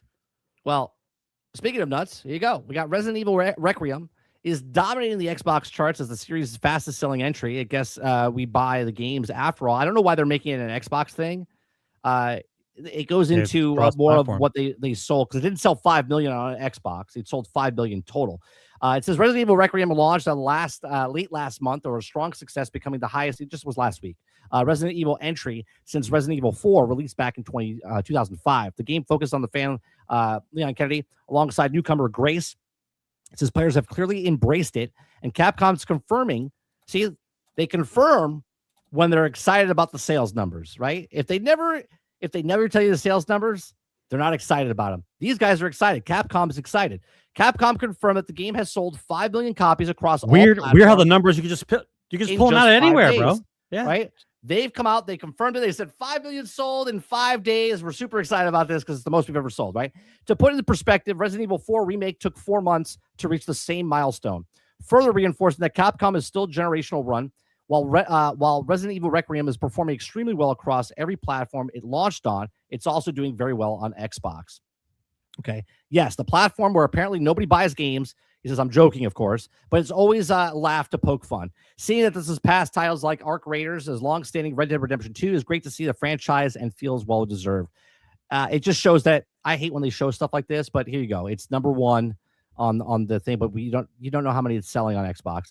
It's the greatest to see Capcom. There's less Xboxes, but well, it's also what bought this week. If you go look at what's buying this week, people are still buying the $139 edition of Red Dead Redemption 2. Yeah, because that came out in 2018. They woke up out of a coma. Yeah. Right. Apparently, this game. If that's actually in number order, you're telling me that the 5th best selling game is the special edition for Red Dead Redemption 2. Like, that's madness, bro. So it says what makes Requiem even more impressive is how quickly I don't either. 5 million sales. The game hit a milestone in just 5 days, making it the fastest selling Resident Evil title in franchise history. For comparison, Resident Evil 5, one of the most personal favorites, took 2 months to reach 5 million copies, while Resident Evil 4 Remake took close to 4 months. And other recent entries took about Resident Evil Village and Resident Evil 6 both reached 5 million copies after 5 months. So they go 5 days. That's because people are looking to actually play a game, right? How many poor releases have we had? So this one finally comes out and it's good. So yes, it's the best-selling game that you guys have made because you're in a sea of shit and you're the only boat around. Everyone wants to be with you. Yes, that's how it works. I think they're doing actually pretty good. Was it Steam charts? Steam charts for Resident Evil. I was watching a bunch of people play it. It looks There you really go. good, dude. This is their number, right? So they had 344,000 people play it 5 days ago when it came out. And obviously, this is a single player game, so people beat it, put it down. So they sold 2 million, roughly 2 million copies just on PC. So there you go. So That's there you great. go. Just I'm glad this version just put came that out in good. perspective, right? So 344,000 gets you about 2.2 million. So if Marathon's around 80,000, there you go. For now. Figure out the number. No, for now, yeah, of course. I'm just saying if that's where the number sticks around, So there you go. So Well, it depends on what comes out this year, Krebsy, right? What's that? I mean, I agree with you. I agree with you.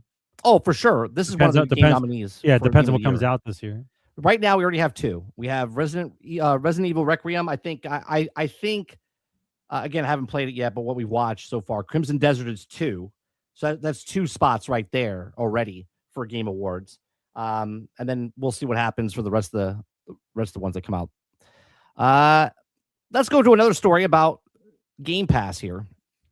So Game Pass, it says, I think the new Xbox console is already dead, and they've blown it by embracing Game Pass, says Michael Packner. Now, Michael Packner is this gentleman that we've watched his videos. He's been on Destin's podcast in the past and whatnot. He's made some predictions in the past that some came true, others did not, and that's usually how it works. Say, as a regular reader of games news, we know all too well. I can just skip that part. Right here. In a brief conversation with Game Beats, following a leadership change in Microsoft, Packner has now completely modified his stance. To begin with, he had been positive about the next Xbox console, which is currently targeting a tentative 2027 launch, and that has precisely because of Game Pass. Okay, he says, I think the console is dead. Not because of Game Pass, it's because of chip shortages. Well, no, he's saying it's dead because of Game Pass, and I'm assuming he's going to tell us why. He says, "What wasn't Packner pro Game Pass? He was, but he appears to have changed his mind following the recent Game Pass restructuring. So he was for Game Pass because Game Pass was because it had value. It had value at $20, $10, $15, but now they raised the price. Okay, he says, which strongly believes is the wrong model. The problem with Game Pass was it was all or nothing. Give me $30 a month or fuck you. He says, you aren't you aren't playing my games. Why wouldn't you sell EA Sports FC to 100 million people? We would like to play like it, the but mob. we want to buy a console. Of course you should. He says, I think the ultimate solution, leveraging Microsoft Game Library, Live Ops, understanding the cloud infrastructure to be like Steam, but more connectivity. He says, if there's ever did that, I think it would work. But I think all the $30 a month subscription was the wrong way to go. The price should also be $10 a month. All that you can eat. Who's going to pay for a buffet knowing that it's 5 times the cost of the meal? He says, how can you make a business charging people $360 a year up front when the game costs $70? They should also have run it like a cafeteria. That's their mistake. Now, this is sort of like a roadmap, right? Game Pass, if you think about it, is that you pay $30 a month, but look at all these games coming down the road. It's like a roadmap for you. It's like, look, this game's coming 6 months from now. You could play that, right? That's what they're doing. They're teasing you like a roadmap. And $30 is pretty expensive now. Now that we did talk about it last week. It's still the difference between time and the Yeah, game. it's all time. If they're telling you the average gamer buys 4 games a year, is it 3 or 4? I don't want to get it wrong. Is it 3 or was it 4? What the latest, the last study that came out, was it 3 games a year or 4 games a year? It was it's less than 3. Right. So okay, so we'll say the average was 3. It's 3 or less. Yeah, it's 3 or less. Okay. So if it's 3 games or less, because that's the time that they have, right? $70. It's $210. So now you're telling me you want $360 out of my pocket because of the illusion of all the games I'm going to play, but I still don't have time for them anyway. So correct. Why would I pay? I don't get it, man. I don't get it. It's worse. It's worse than these other subscriptions that you have it for convenience, but you don't ever have time to watch it. Do you think Microsoft changes their stance a little bit too? Like PlayStation's not putting their games on PC. Do you think that Xbox, if you buy Ultimate, obviously you get day and date for the first party titles. I'll tell you if you don't have Ultimate Game Pass, then you actually have to buy the game, right? And then they don't put it on PlayStation. They do what PlayStation is doing to them, basically. It's a PC. Like wait a year and a half. So does Xbox keep like Elder Scrolls 6 for themselves in PC and not share it with PlayStation? Do they revert back to, instead of throwing up everything into every platform, do they hold back their first party titles for Xbox and PC instead of putting it on PlayStation? It's too early for that answer, but I'll humor you, right? Because there's too much stuff going on now for the new CEO and what's about to happen, right? I want to hear what she says about this new system, right? That's the first thing I want to hear. Mhm. What I think is going to happen is I think the timetable ran out. Sarah and Phil's time ran out, and they were supposed to have so many subscriptions in the bank by now, and they didn't. So in order to offset the fact that they didn't have the number of subscriptions they needed for Game Pass, because remember how big the push was. Remember, all that push for Game Pass stuff happened in the last couple of years because they were running out of time. Right. Okay. Right. So now their time's up. We have to raise the price because we have to hit the number that we wanted to hit. So they raised the price. So now whoever leaves. But as you said before, the ones that are still paying are now paying for almost 2 people instead of 1, because it was $20 and $15 from before. Now it's 30, right? Yeah. So if you stayed, you're almost paying for 2 people. So they just bumped up their numbers financially, not numbers of people. Right. It makes but it the look number like, the number that they were looking for subscriptions, that's what they were doing. So now you have to decide whether or not you're going to be able to hold on to those people long enough to tell them what's coming down the pike for them to want to stay paying $30. Because I'm assuming, just like most people, that you went with the $30 because you knew that all this stuff was coming down the pike, what was supposed to come, right?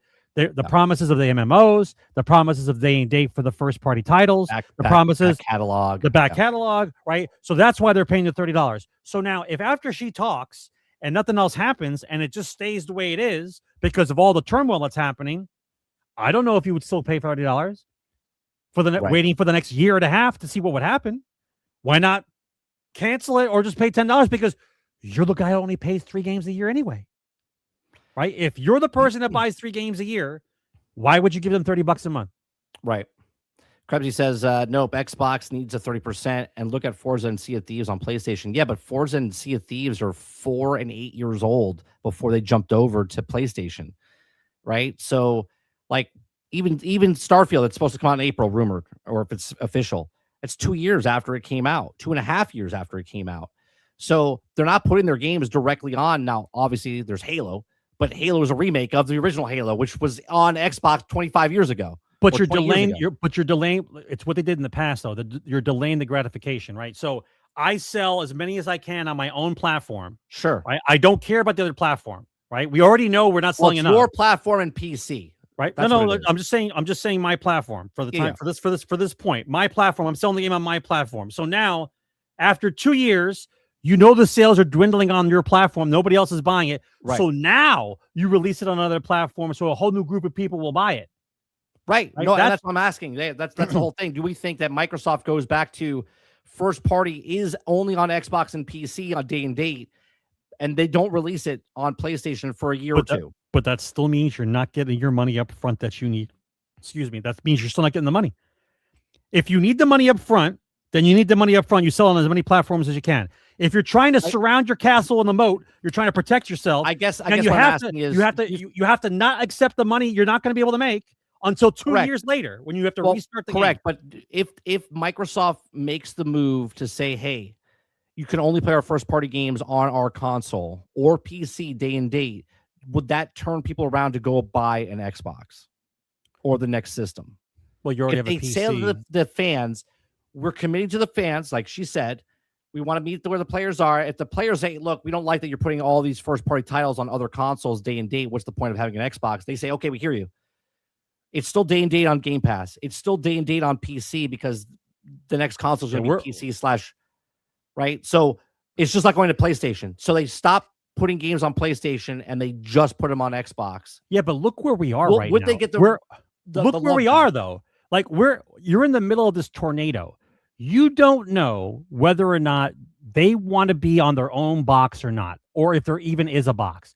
You just got done beating us up, telling us you didn't need us. We don't need to be we don't need to be a buy. We don't need to be a. I can't speak. We don't need to buy a box. Last 3 years, that's all I heard. We don't need to buy a box. So now no one bought a box. Now you're telling me, oh, we're gonna have this amazing box that's everything. Right. Well, Well, which is it? Right? Cloud, streaming, everything's going to be speeding on my TV. Everything's going to be great. All I have to do is buy a controller. You sold me the dream. I don't need to buy a box. Now you're telling me I have to buy a $1,500 box. Why? Well, why do I have to buy the box? Do you find it a little weird that Phil Spencer 2 weeks ago gets fired and now they're announcing a brand new box? I mean, obviously she didn't come in and they're like, "Hey, we should make a new box." You know why? This was in the process of coming out regardless. That was Phil's baby to announce, and now she gets to announce it because she's the one in charge. But that's not her baby. No. But market wise, it looks like, hey, new person, new box, like new start. Right? That's right. So, market wise, it looks like her. It's her idea. She did it. That's how it looks. Yeah. All right. You know that shit was in the works forever. Oh, for sure. After the fact that you told us not to buy a box, yeah, which makes it even stranger, because you don't just pump out a box. Right? They're like, yeah, everything's an Xbox. Oh, by the way, our next Xbox is coming out. They had to get rid of the people that believed that. So they had to get rid of Phil. They had to get rid of Sarah, and then they brought the new person in and said, "Yeah, the next box is we're bringing it back home." I can't even listen to the. I'll tell you, I don't. It's not that I don't like him. I don't like that he makes shit up because I have not been able to fact check him at all. It's Colt Eastwood. Have you listened to him? I don't ever watch his stuff. I did see the video. He did a video about the Xbox specs or whatever, and I'm like, I can't find anything he's talking about what he says. Zero information. He's just talking out of his ass. I don't understand where he gets his information from. He has it like Microsoft has these things on their site somewhere. He's just making a video, and it might be factual, but there's no source. There's no where it's coming from. It's like his 2 cents that he puts in. So I can't take it on face value. Which is fine. It's if it's his opinion and he's coming up with his idea, we do that all the time. I just don't pretend it's factual. You know what I'm saying? I don't see how at the point in time that we are right now with the shortage of chips. Well, you know what? It's not even a shortage of chips. It's the fact that the tech companies don't give a fuck about consumers right now because they can make a shit ton of money on data centers. That's what it is. Let's reword this properly. There's not a chip shortage. They just don't want to give you the chips because they can sell them for more money, period. And instead of selling it to you, they just charge you the same price they're charging the data center companies. And so if you want to buy it, you have to buy it at that price. That's where we are. But there's not a chip shortage. Okay. So that being said, there's a box coming tentatively in 27. Meanwhile, everyone's talking right now in the industry that they're not going to be releasing a box for the next 3 or 4 years. Right. So it's madness. What are we talking about? So either you're going to release it or you're not going to release it. You guys don't know, right? It's all up in the air. We'll find out. Yeah. Chopper Eric says that if Microsoft wants to stop putting games on PlayStation, that's fine. But I will not go out to buy an Xbox just for the games. If they take them off PC as well, then it's a huge. No, I don't think Microsoft's ever taken them off PC because their next console is a hybrid. Yeah, it is a PC. So they're going Steam, Epic, Microsoft. EA. That's not changing. PC and Xbox are together, which has been basically the entire longevity of Xbox. It's they just wouldn't put their stuff on PlayStation. That would be the only thing they change. Krebsy says 2024 was just 4 games. 2025 was the whole slate. 2026 is the plan until it's not the plan. 2027 Xbox exclusive again. I mean, the plan can change. The plan can change. The plan is changing every week. Every week. Like, listen, I don't know what you think, but if everything goes according to whatever plan you think of, and you're telling me next year in the summer, they release an Xbox that's $1,500 for an Xbox that you're going to try to sell to somebody as an Xbox PC hybrid or gaming console piece, whatever title they're going to have to make up. They're going to have to make up something because you can't tell me it's the Xbox anymore. It's a goddamn PC. Right. Because if the specs are even close to what Colt Eastwood said, if you guys have watched the video that he came out with today, if you guys haven't watched, just listen to the specs data that he pulls out of his ass. Because what I heard was the magic. I heard a magic box is about to appear in the next 2 years in the middle of chips that we don't have. Like, I don't know what I don't know anymore. I don't know anymore. Right? I was just told forever that the games are going to be streaming to my Xbox. Higher frame rates, higher speeds on the internet. I don't need a box. Cool. Now you're telling me a new box is coming. It's going to be $1,500. I'm like, I don't think I need that. I already have my box right here. It's called a PC. I don't need what you guys are selling. How can you cross over an Xbox and a PC when you're the same fucking thing? You're Microsoft. Right? You're Microsoft. You sell PCs. The Xbox was just a gaming PC that was budgeted. Now we're not even talking about budgeted anymore.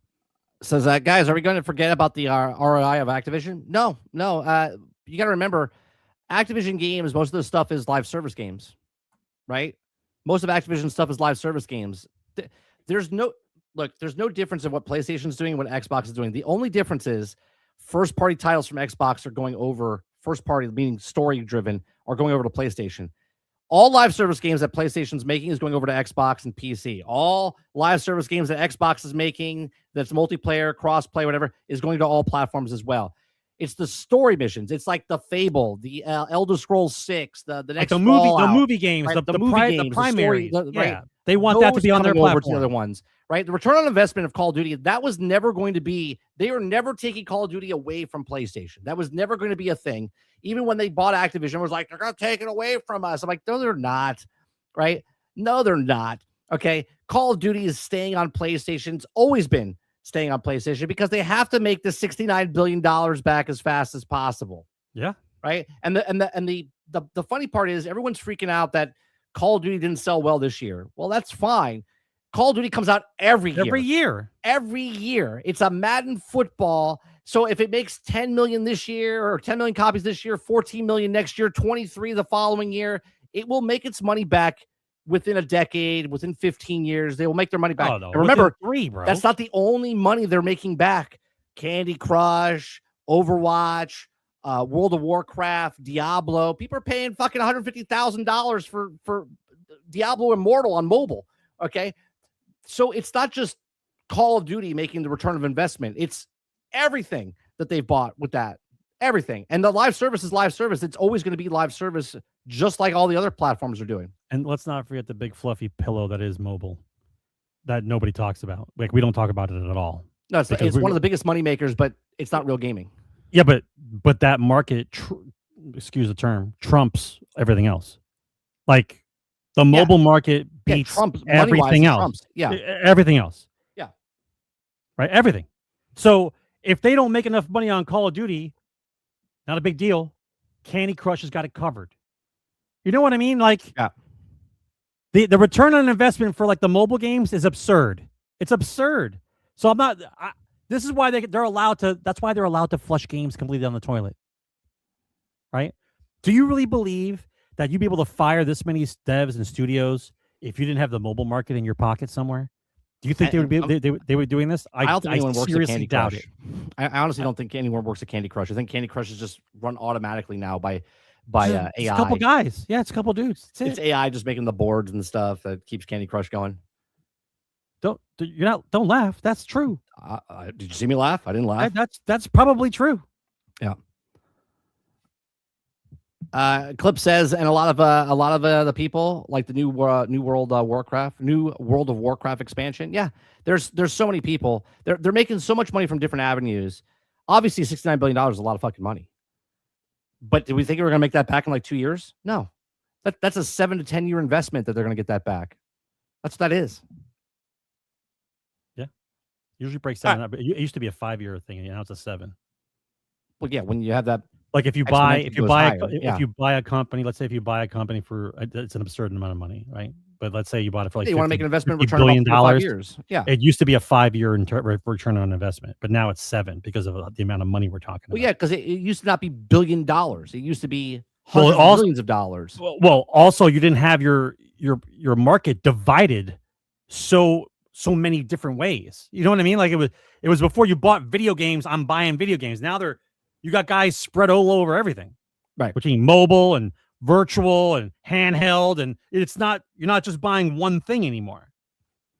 Right? Don't forget that you're getting the money. They're getting the money from somewhere, but it's not from the one location of the market. That's all. One of the other things I want to talk about is the game that comes out in about 2 weeks. It's Crimson Desert, right? Crimson Desert had their big hoopla of content creators, had 6 hours with game. No, 6 hours with the game. Hours?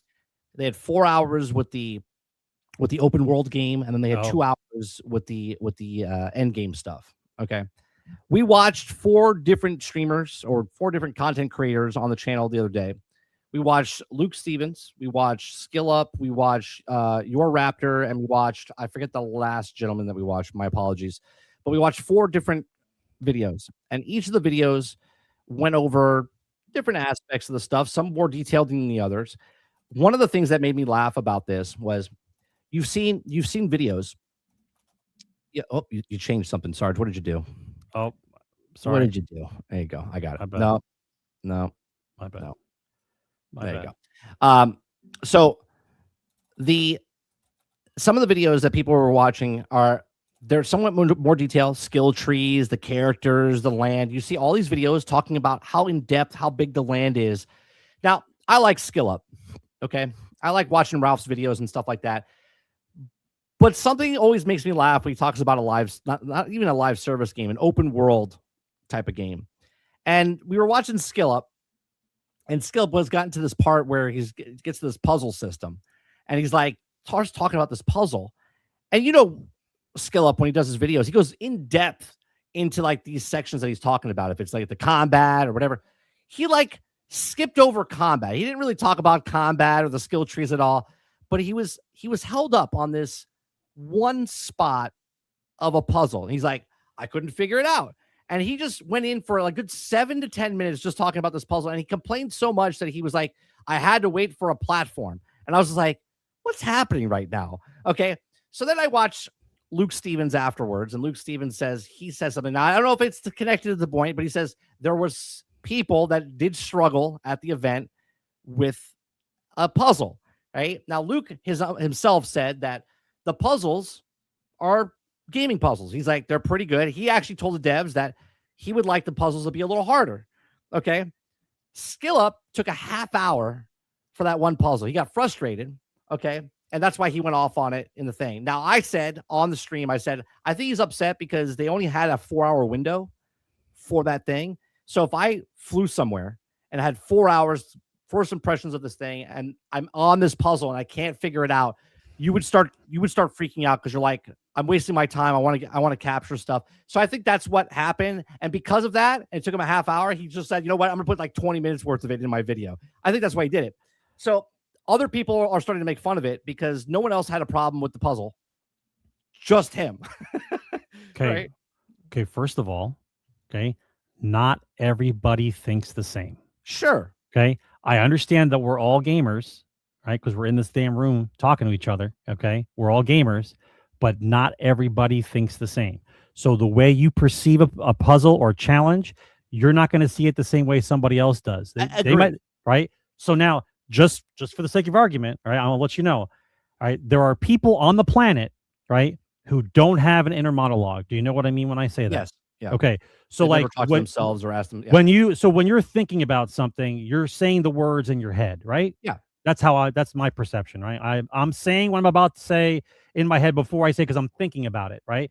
There are people on the planet who don't have that. Yeah, they don't do that. Right? They don't have that. No, they don't know what that is. They don't have it, right? So when you talk to them, those are the kind of people that might talk out loud to themselves because they read and they mouth the words when they read because they don't say words in their head.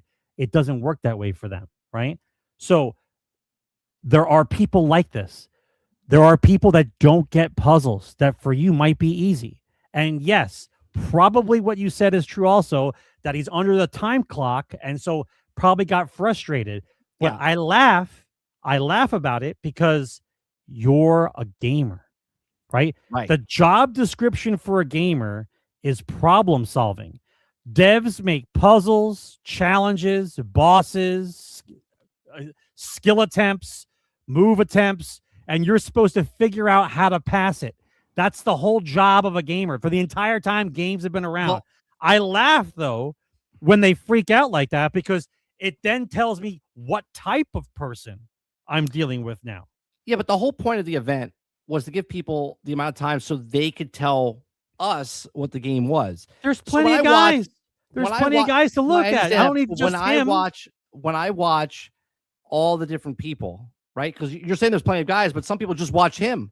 So if you just watched him, you would think Well, the that's puzzles your fault. are the worst. No, you would think the puzzles are the worst thing possible, right? You wouldn't know about the skill trees. You wouldn't know about anything in the game, right? You go to the other guys, they're breaking down the combat, they're breaking down the skill trees, they're telling you about the story, right? They're telling you about the stuff in the game. You're like, okay, cool. They're giving me all the information. What I got from his video, and I like watching his videos, I was like, this man just He needs a break. didn't What I got sell is he the needs a game break. because you would think that the puzzles are extremely hard and incredibly difficult to figure out. Even though on stream I was like, you push that button, follow the line, go up to that thing, right? Like I'm looking at it because again, I have that, right? Gamer And brain. I thought it was pretty funny. Anyway, a lot of people are talking about this game because of the optimization, right? They've showed a lot of footage. Everyone says it runs fantastic on PC. That's definitely not console. Okay. No, they haven't shown console. Well, they did a little bit, but they haven't committed yet. There's a one tweet rumor that came out and said, because they had an event just like this, but they had it over in Japan or China, I think, and they had people and they said they played it on console and it would run 45 frames per second, 40 to 45 frames per second on quality.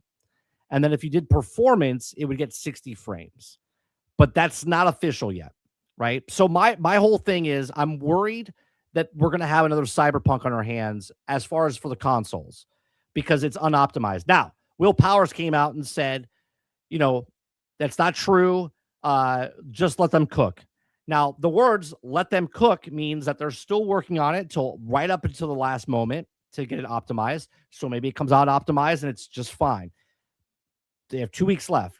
Can they optimize it before it comes and launches? Do we have another Cyberpunk moment where it runs fine on PC and it destroys on the console? Now, a little different is that Cyberpunk came out on the old console, which is the PlayStation 4 and the Xbox One, and that's where it shit itself. Okay. This is not coming out for that. It's only coming out for the Series S, X, and the PlayStation 5 and the Pro and PC. So I don't think we're going to have that big of an issue, but I'm still a little skeptic that because the game looks so gigantic and so overwhelming that it might not hit those. Well, optimization. here's what I'm thinking, right? It might be one of those games where even though it is fun and it's good, that because there's no real hand holding and the type of scope that the game is, that you'll have people that would want to play it because they see what it is, but then it's overwhelming to a large number of people. They'll play it and then just stop playing because it's too much. Right. Yeah, Right? they overwhelmed. There's going to be people who like those kind of games because Right, it's they'll a buy it giant and not play it. sandbox. Yeah. It's a giant sandbox, and they're going to run around and look around what to do because they have time. But what that also means is the game is a big time cruncher, right? Because you're just going into the world looking around for stuff, and you're going to be in the game for a while, right? So you're going to be pulling people away from other games because that game's a time sucker for sure. For sure. Jason says, concerning all games needs is a 2080. It gets most out of it, then I'm confident it'll get 60 frames on console. I hope you're right. I hope you're right, Jason, because that's the only thing that's holding me back. Because I'm not going to pre-order. I don't pre-order. I don't buy day one. I want to wait to see what actual people talk about. And if it's good optimized on console, then I'll pick it up. Yeah. Real quick, I want to talk. This seems overwhelming. Yeah, we're almost done. I want to talk about these two things. One is talking about the war that's happening or the battle that's going on right now in the world. Now, what's funny to me is we always have this. Are they doing this again? Are they doing this again? They do this every time something happens in the world with some military stuff, right? So once again, Arma 3 gameplay is being passed around as real combat footage. It doesn't even look real, says one overexaggerated post exclaims. So this is the video. Okay, this is the video here. You don't need to hear it. You just need to see it. Okay, so here's the video.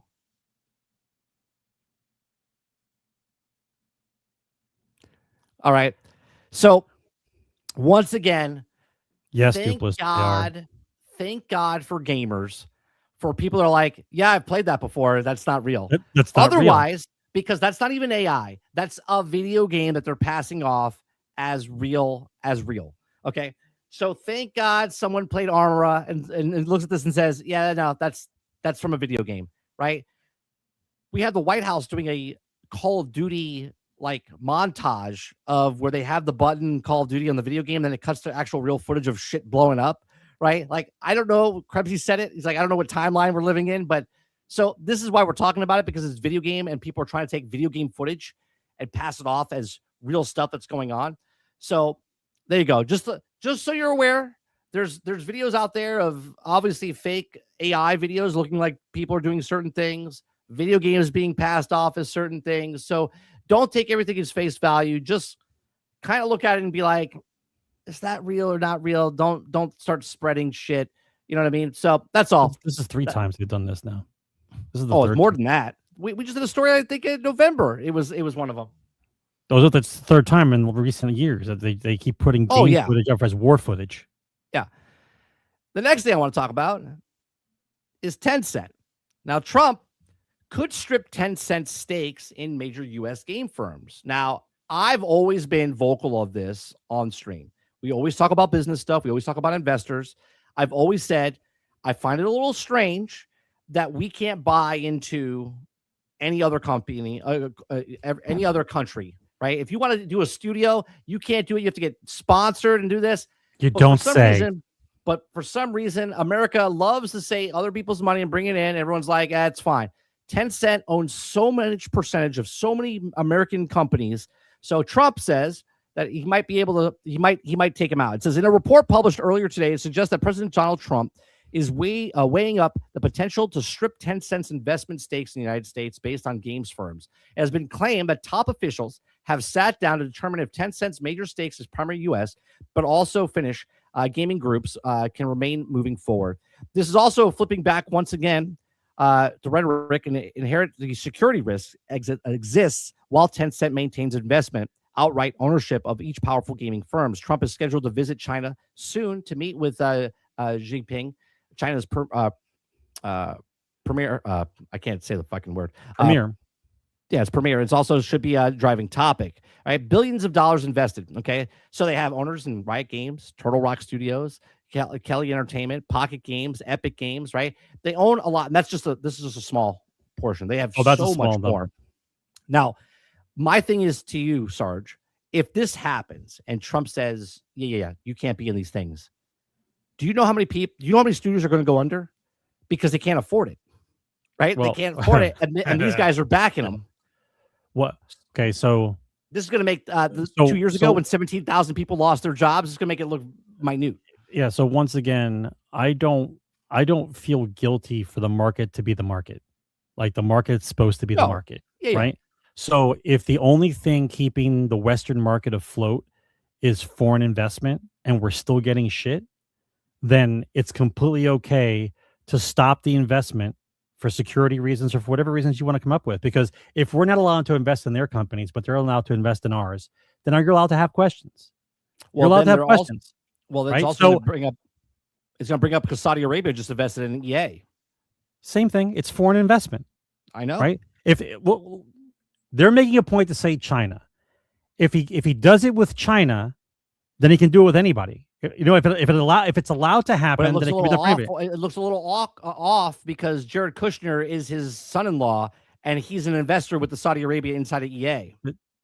What I'm trying to tell you is, if it's American first bullshit that he's talking about, and you're not allowed to invest in China's companies, but they're allowed to invest in ours, then I'm sure there's going to be questions.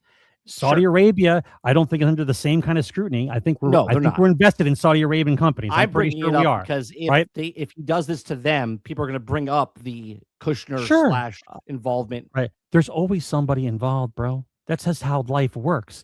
The point being is, if you remove Tencent and those companies then fall because they don't have the investment because they're not making good product, then that's good for the market. You get rid of the ones that cannot make the products, and then you're left with new guys coming up who want to make video games and we benefit. That's how this works. The free market allows people to compete for customer money. That's it. So if you're being if you're sitting around with China money and you still can't give us a game, that no sweat off my balls, bro. You're done. Move on, right? We're on to somebody else. If all the AAA studios right now were to disappear, the end of them all, like by the end of March, no more AAA studios, they're all gone. Do you think the gaming market would collapse? Nope. There would just be somebody else making games, and we would buy their games instead.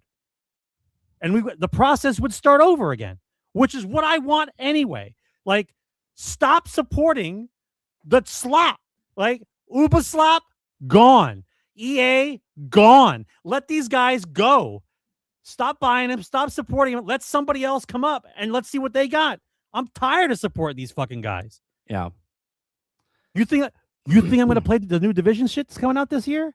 I don't give a fuck about Division. We'll talk about this while we. I'm going to bring up the banner to ask questions, and you guys can submit your questions. And as we do that, we'll talk about the Division. So Division 2 roadmap. Here comes the roadmap. Crossplay, new DLC, fresh extraction experience. Okay, so what comes with Division 2 this year? Ubisoft has unveiled the Division 2 roadmap. There it is, which spans the entire year ahead in the worlds that has also never been better time to be an agent. The roadmap kicks off this April with a free update emerging from its form of Rise Up, the new season dedicated to increasing challenge and pitting players against Black Tusk formidable faction. Ambitious for this year and only just starting though. Ubisoft revealed that also a PvP focused balancing update are coming out next few weeks, making Dark Zone and multiplayer-based combat feel much more intuitive and fair. It's also surprising revelation. It's also confirmed that crossplay is finally coming to Division 2. Digital borders and also have been placed on more than 6 years. It says this year the classified assignments also are coming back along with a new incursion out on the map expansion. Will also take players to throw them into the toughest challenges yet, casting them to the Steel Creek. We have Survivors is returning to Division 2 roadmap this year too, has also been penned up as a bold new extraction experience that plunges players into the blizzard-struck Washington, D.C., which was in the first game in New York. So they're bringing that whole game mode back into this game mode. And then the final reveal of the roadmap was a teasing of a DLC set in Central Park in New York City. The location was never enterable in the first game released in 2016, and the game's lore was also described as a mass grave, home of millions that died in around the city. So they have lots of stuff, Sarge, coming in. They abandoned the game. It's amazing they abandoned it, right? Yeah, but because nothing else is going on, you got to resuscitate the zombie, bro. And now they're bringing it back. I don't care, bro. Honestly, I don't care. I want them to go away. They were under $1 3 or 4 times in the last couple months. I want them to go away. I want them to go away. It's over. It's over. Let it die. Right? Well, it's somebody else's turn. Right? You had your run. I think it's funny. Because there's brand new games that are coming out that are just single player games. All right. And then there's these games, the Warframes, the Destinies, the Divisions, the No Man's Skies, the Fallout 76s. There's so many games. I can't even name them all. So it's like a brand new game comes out, but then the old game from a decade ago has a brand new DLC that comes out at the same time. Do you know what I mean? They didn't give a shit about. That they didn't support for 4 years. There's 19,000 games that are new. How much memory do you have other lost? games are just updating the entire time as well. Yeah, but how fast do you guys forget about how they fucked that game? They didn't care. Yeah, they didn't update. They didn't modify it. They didn't care about it. We kept saying, "What's going to happen? Where's the roadmap? Where's this? What's coming up next?" Like, oh no. Well, they went to go do the live service. They went to go Resurgence and other games. Yeah. Yeah, we're done with it. We're done. And then 3 guys are in there just fucking around with shit. And then all of a sudden they get a phone call. Hey, guess what? We're going to send in another 200 people. We're going to restart the whole thing. And you're like, what? You guys didn't give a shit for fucking 4 years. You didn't give a shit. Crew. Yeah, they had a skeleton crew, and now they have a full team. Yeah, fuck out of here. So, once again, erase the old slop. Get it out, right? Plenty of guys want the work. Plenty of guys want to sell a game. Plenty of guys are looking for the spotlight for the next games coming out. A better football game, a better soccer game, a better Battlefield game, a better RTS, a better first-person shooter, better everything, right? You have to let these fuckers go. They got to go. You got to let them die, right? Got to let them die. Stop resuscitating these guys. Stop buying the slop. How much right? money do you think this game makes? I mean, it has to make a lot considering they're still keeping it alive. It doesn't make anything. There's got to be because they're still making microtransactions. Bring up the numbers. Who's playing this game? Bring up the numbers. Go ahead. Well, bring them up. They actually hit the top inside of Yeah, because of all the new shit they're trying to release, right? Well, yeah, people but people are getting back their muscle memory. Division 2 came out on Steam recently. Well, not recently, but yeah, it hit its top 7 hours ago ever. 16,000. Yeah, great. Right? Fantastic. So it came out in 2023 on Steam.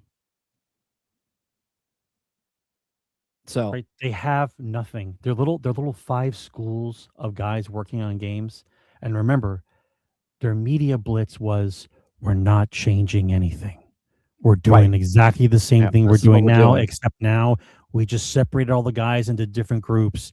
Now we've got 5 groups doing the same thing. They went down to a Highguard skeleton crew of 20 people. Bro, I don't care. We read an article about it where they said they only had like 5 to 10 people working on the game. I know for a fact that if all the AAA studios were to disappear, there'd be a golden age of gaming for the next 5 to 10 years because of all these guys who are working in the dungeons trying to make games to get ahead of these AAA slop fests that we've been served. I don't care, right? It's time to stir the pot.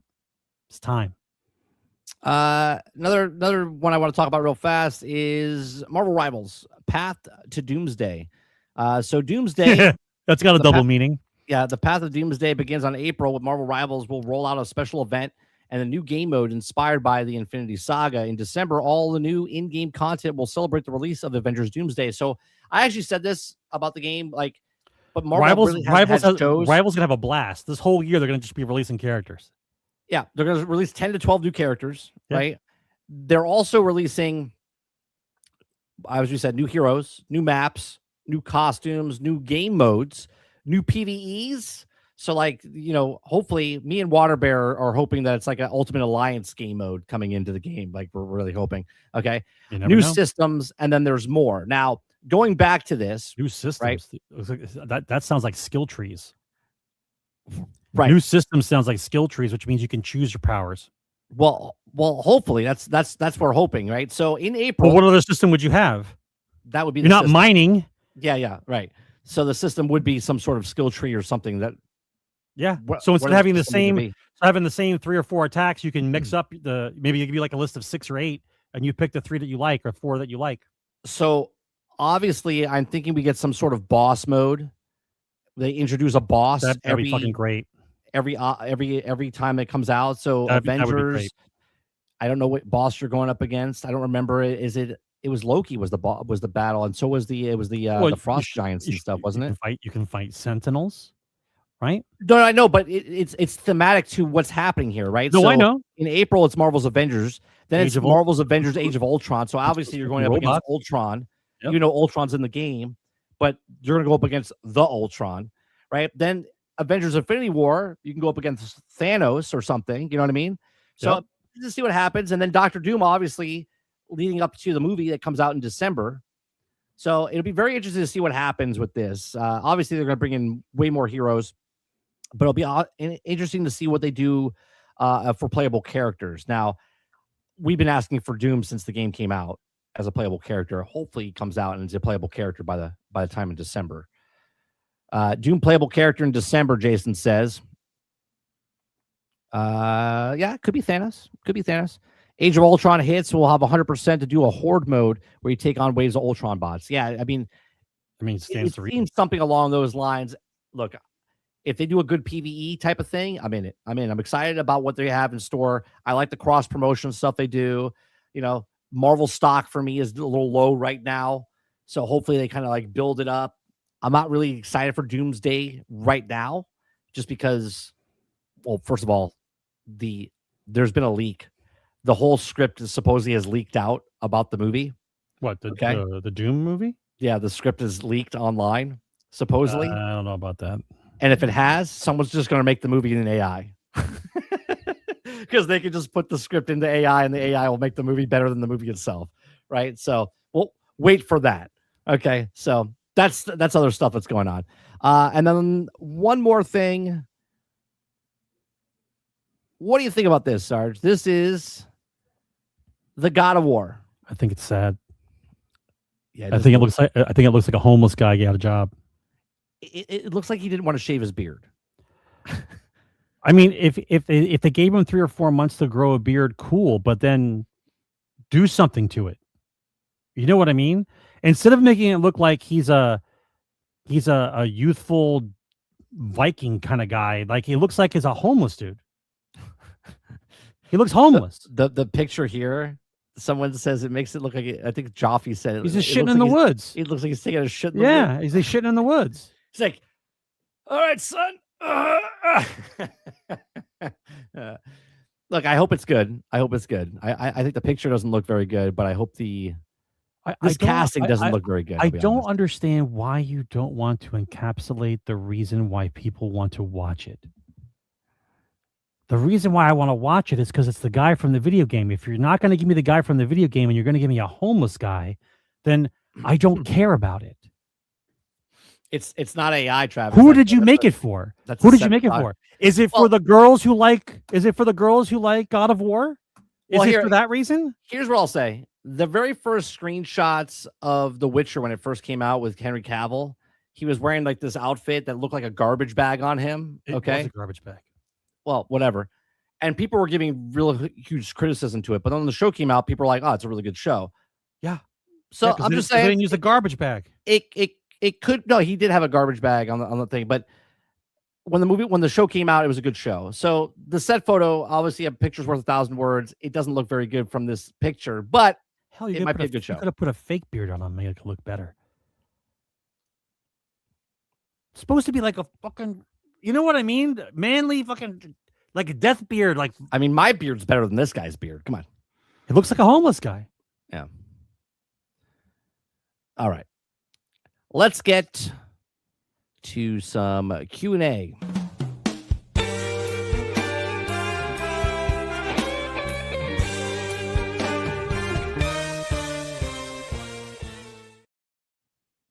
All right. It's gonna be a nutty couple of years, bro. With all what's about to happen in the game. 30 for Kratos. I'm not big enough, but I got the face. If you want to enhance my face on his body, that'll be fine. All right, let's go to the first question here. We got Waterbear says, how long do we think Marathon lasts now that we see the opening day DB numbers or Steam DB numbers? Or are we just waiting until opening weekend passes and make the decision? Yeah, it's not going to die like you think it's going to die. It's going to hang around for a while, but I don't know if the population's going to hold for very long. We'll see. I call 90 days. I give them 3 months. I think what's going to happen is that the more people play it, the more people are going to understand. They're going to understand how complicated it is and stuff. There's going to be people that like it because it's new. There's going to be people that are Bungie fans that are trying it because they want to just love Bungie. And then what's going to happen? It's going to start going to pull away from each other. You're going to have the people that really they already got the money, so it doesn't really matter there. But the player base is what's going to happen is going to dip down. And so let's say it's at 80,000. Let's say it goes up to 150,000. It's going to come back down to reality, which will be about 40,000, 50,000, and that's where it will stay. And every time they do an update, it'll be like a heartbeat that pops up. I think publicly it'll look fun. They'll tell you it's doing great, but behind the scenes, I think they're going to be like biting their nails, and there's going to be a lot of problems because I don't think it's going to make enough money. But we'll see, because it's too niche of a market. But I know people that love it. They're like, you don't know what you're talking about, Dirty. And every time they say I don't know what I'm talking about, magically that game doesn't make it. So I don't know what to tell you. I like my record. I'll keep my record. Next question. Travis says, since y'all both getting Toxic Commando, is that what we're playing next Wednesday? We're not getting Toxic Commando, or at least I'm not getting Toxic Commando next week. But I will pick it up at some time, but not. It took us 1 year and 3 months to pick up Space Marines, Travis. I don't. I'm having fun with it. I don't need a new game every month. And if I pick up Crimson Desert, I'm not buying Toxic Commando. But if I don't pick up Crimson Desert, then I might pick up Toxic Commando, or I might not pick up any of those, and I might just play Windrose.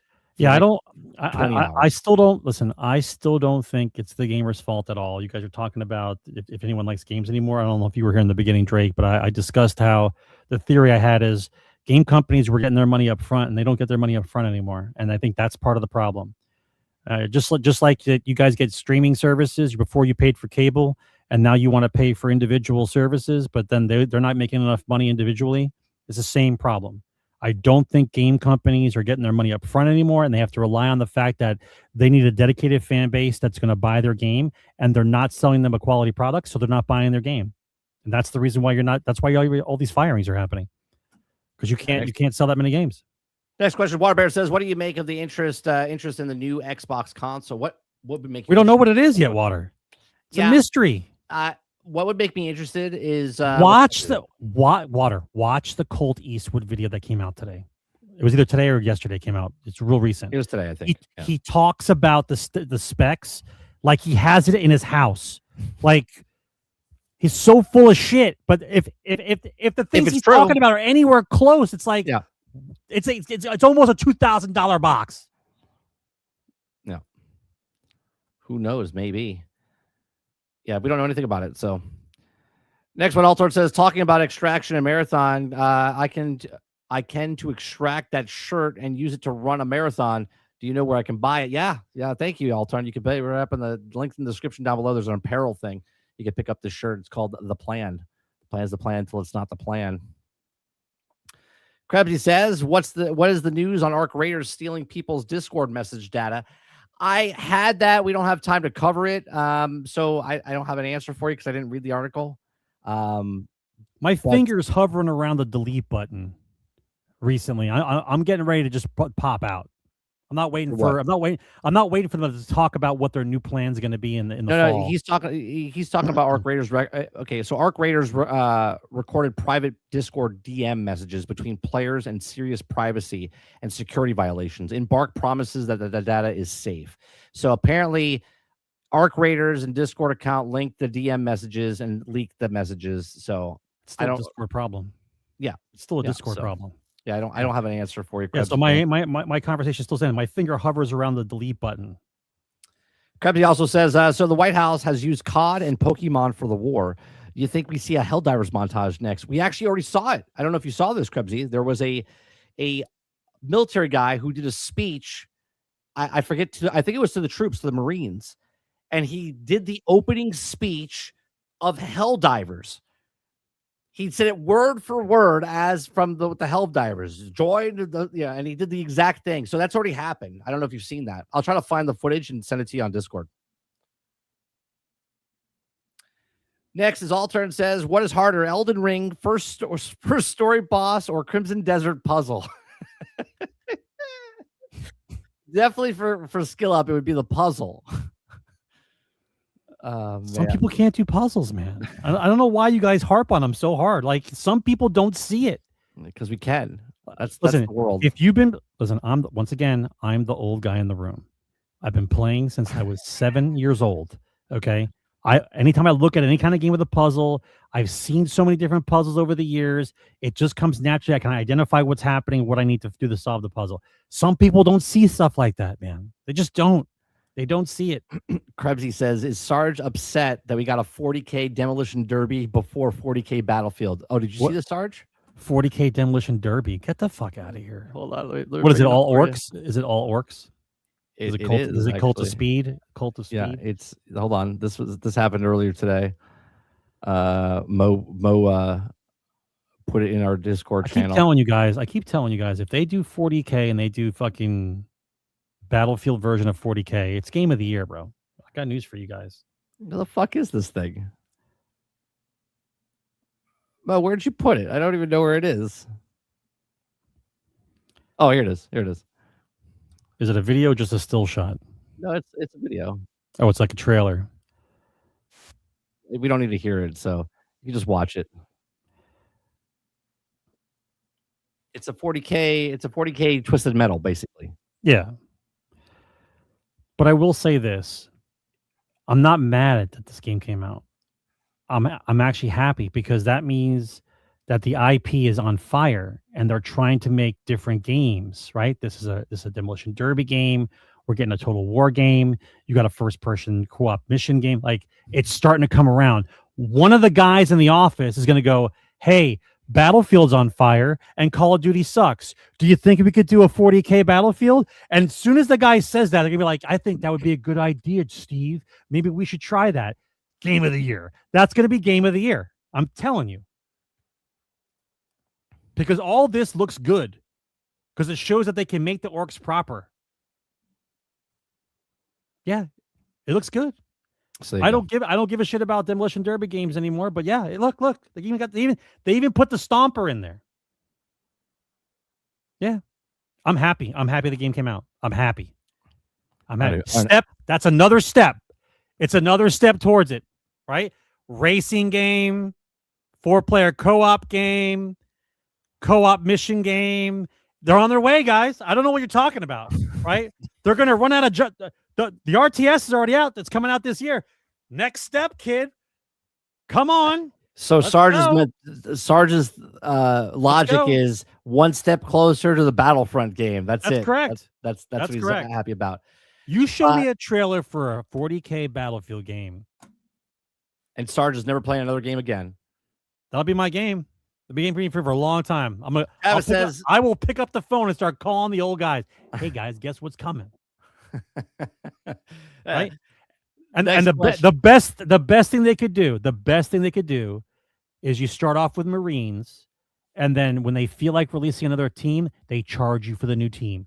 Completely fine. You want the Imperium? $10. You got it, kid. You want to be Chaos? $10. You got it, kid. Right? No problem. Because you get the whole list of vehicles, the whole list of guys, no problem.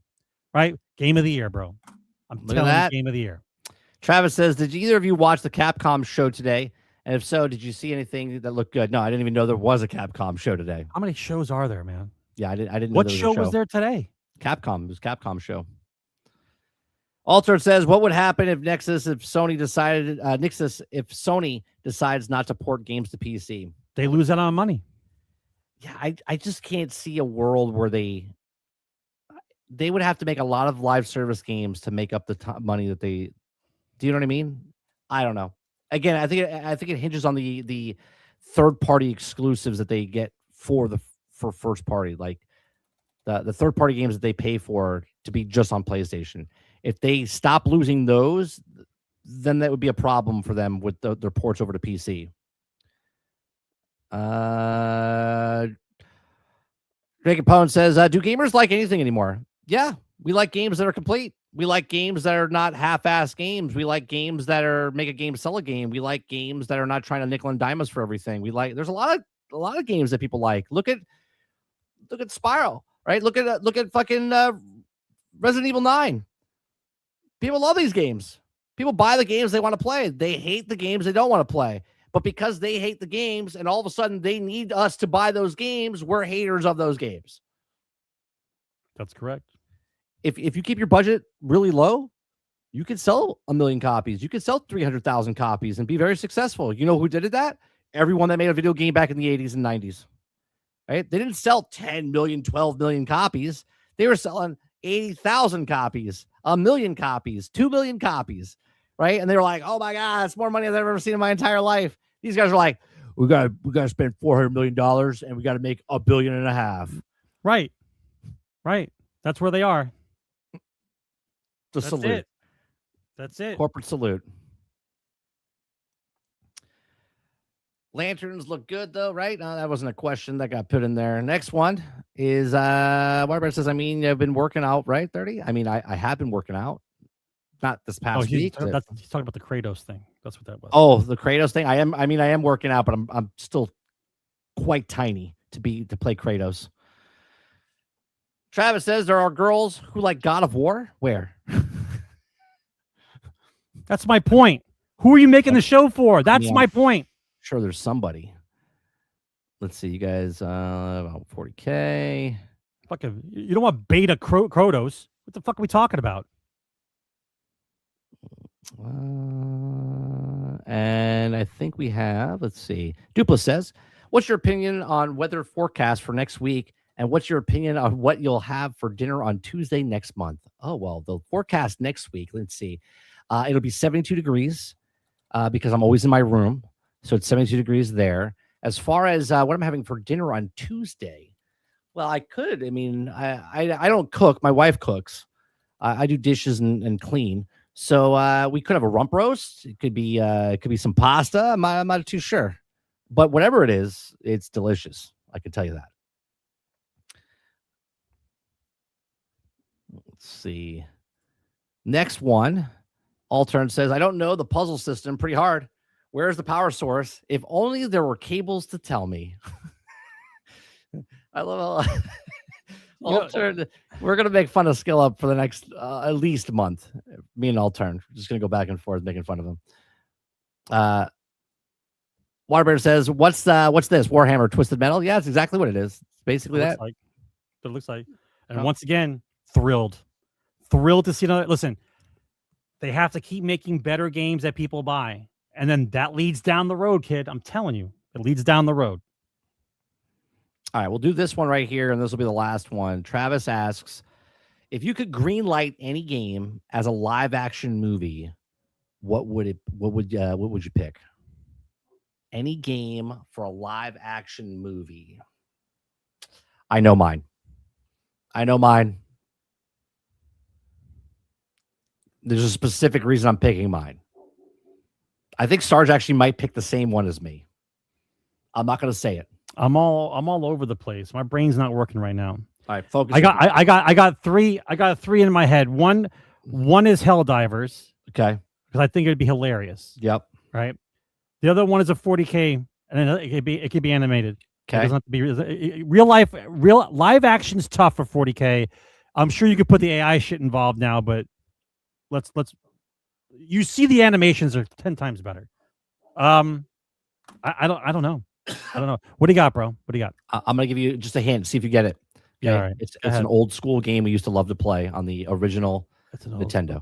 Yeah, but that would be a Running Man. Isn't that Running Man? That would be like well, what is that? Yeah, that's what it is. Smash TV. You're talking about Smash TV. Yeah, you're talking about Smash TV. Smash TV. Yep. Yeah, Smash TV basically is Running Man. That's what that is. I think I would like a live action of that, but of Smash TV. Of Smash TV, yeah. Because the movie industry is missing out on this like fun action. Fun. Yes. Did you see the new trailer for Scary Movie? Yeah. They're all mad about it. It looks good. They're all mad about it. It looks good because all the woke people are mad. Yeah, it's because it looks like the Scary Movie. Yeah. That's what we're missing. We're missing the humor. fun. We're missing fun, right? It's like we're all like tight, like we're just so like let loose, man. Cucumber like, up the ass. Fucking fun. Yep. Right. Yep. Yeah. Smash TV would be a fun movie to make. Smash TV was. Listen, I played. My parents were pissed off at me for spending so much money on Smash TV in the arcade. When they came out with it in the shitty version, what was there a shitty version on the 8-bit Nintendo, or was it just the Super Nintendo, bro? It was just it was the NES. It wasn't NES, but it was shitty. Yeah. And then the best one came out on the Super NES. Yeah, the Super NES. Yeah. Yeah. That game was fun as hell, dude. Absolutely fun as hell. No leveling up. There was nothing of that. You had to pray for the weapons. Just shoot. Right. You had to pray. And then I'll buy that for $1, right? Like it's just running around picking up stuff. Yeah. 75,000 automobiles. Like worth $3.2 billion. When I said about Helldivers in the past, like if you had the show, it has to be a show. You can't do a movie of Helldivers. It's a show. And every episode you got brand new recruits coming in and they're super celebrities. You have like Matt Damon and Ben Affleck show up. And they're in for 5 minutes. And Matt Damon. They're just characters. Right. And they die within 5 seconds. In 5 minutes. Right. Yeah. That's it. It's just a show like that. But you have to build it up. You build it up. Like you set him up. He's a special guy to do the special mission. Like he has to be on the mission, and he's on the mission for 30 seconds, and then he dies. That's it. That'd be hilarious. Just for fun. It's like the Love Boat, where they have celebrities come on, but instead of the Love Boat, it's Death Boat, right? They come on and they all die. They all die. Yeah. Right. That's exactly what Smash TV could be. Smash TV could be the exact same thing. New contestants this week. It's Matt Damon, Ben Affleck. They try to go through, they die, right? And it's just fun. It's just a fun thing. We are definitely missing fun. That's for sure. In Hollywood, everything's cranked up to 11 on the serious, and nobody can make a fucking movie. Oh, Terry Crews, live action Terry horror Crews, about great. Pong and Tetris. Aren't they making a Tetris film? Am I wrong about that? What the fuck is that going to be about? Packing groceries? What are we talking about? Tetris movie? I honestly think there's a Tetris film. Stop it. I swear to God. Stop it. Hold on. Stop it. I think of all the characters you could bring into a movie like that or a show like that. That'd be great. There was an official trailer for Tetris. For Tetris, the film, yeah. Yeah, stop. I'm dead serious. Tetris is in 2023, a biography black comedy thriller film based on the true events around the race, license, and patents of a video game Tetris. Yeah. It was a movie that came out 3 years ago. So it already came out. It already came out. It already came out. Okay. Yeah. So then we're doing a remake of Tetris? Is that what we're doing? I don't know, man. Tetris the movie. Yep. I'll tell you. All right, chat. It's been another good week in gaming. What if they made a Fallout game, but it was done in the Resident Evil type of format? Oh, like a horror? No, like story driven, like that. There's enough horror stuff in Fallout. There's like enough horror stuff in Fallout. Story more than open like world that type of thing. Yeah. Very, very linear type of game. Yeah, like a Resident Evil type game, but it's done in the Fallout, like same type of thing. Okay. Fallout's all horror. It only looks funny because they put it the way they put it, but the whole thing is scary as fuck. You got mutants and fucking zombie guys trying to kill you. Everything's trying to kill you. A horror. Yeah. Everything's trying to kill you. Right? You're on a mission. You're a ranger. You got to go find some shit. Like, yeah. I think that'd be good. I thought that would be a good game, especially now with all the technological advancements they have. All right, chat. Generation X Gaming, a weekly podcast that goes over a few of the top stories in the past week, and we rant along the way. We're here live 8 p.m. Eastern on Thursday nights. If you guys like it, hit that like button, hit the subscribe button. If you'd like to go above and beyond that, become a member as little as $5. If you'd like to support the channel in other ways, we do have merch that you can pick up. The plan's the plan until it's not the plan shirt. That's down below. You can also listen to our music that we've created. I've written the music. AI has created the music. It's over on Spotify. You can download it. You can listen to it. You can stream it. Whatever you like to do with it, right? So there's many different ways you can support the channel. Just hitting the like button is one of those ways. Did you know, Sarge? We're up to 25% of the people that watch us now are on television sets. Last week it was 20. This week it's 25. More people have started to come watch our show, which I do appreciate that. In the mornings, we do a show called The Daily Grind, Monday through Thursday from 10 o'clock in the morning till noon Eastern. We cover daily stories, give you my thoughts and opinions, get your thoughts and opinions in an interactive show with chat. We do appreciate you very much. You guys have a great rest of your weekend. Stay tuned. This weekend I have another video popping up. I don't know what it's about yet. I'm still writing it. But either Saturday, probably Saturday around noon, it'll launch. So make sure you take a look at that when it comes out. Appreciate it. You guys have a great rest of your weekend, and I'll see you guys in the next one. Peace. Game on, guys. Retro meets the now and here. Gaming tales you need to hear. Laugh and shout and sometimes sneer. Memories from all those years. Console wars and secret tips. Tips and tricks from pixel trips. News that pours from gaming sips. Critical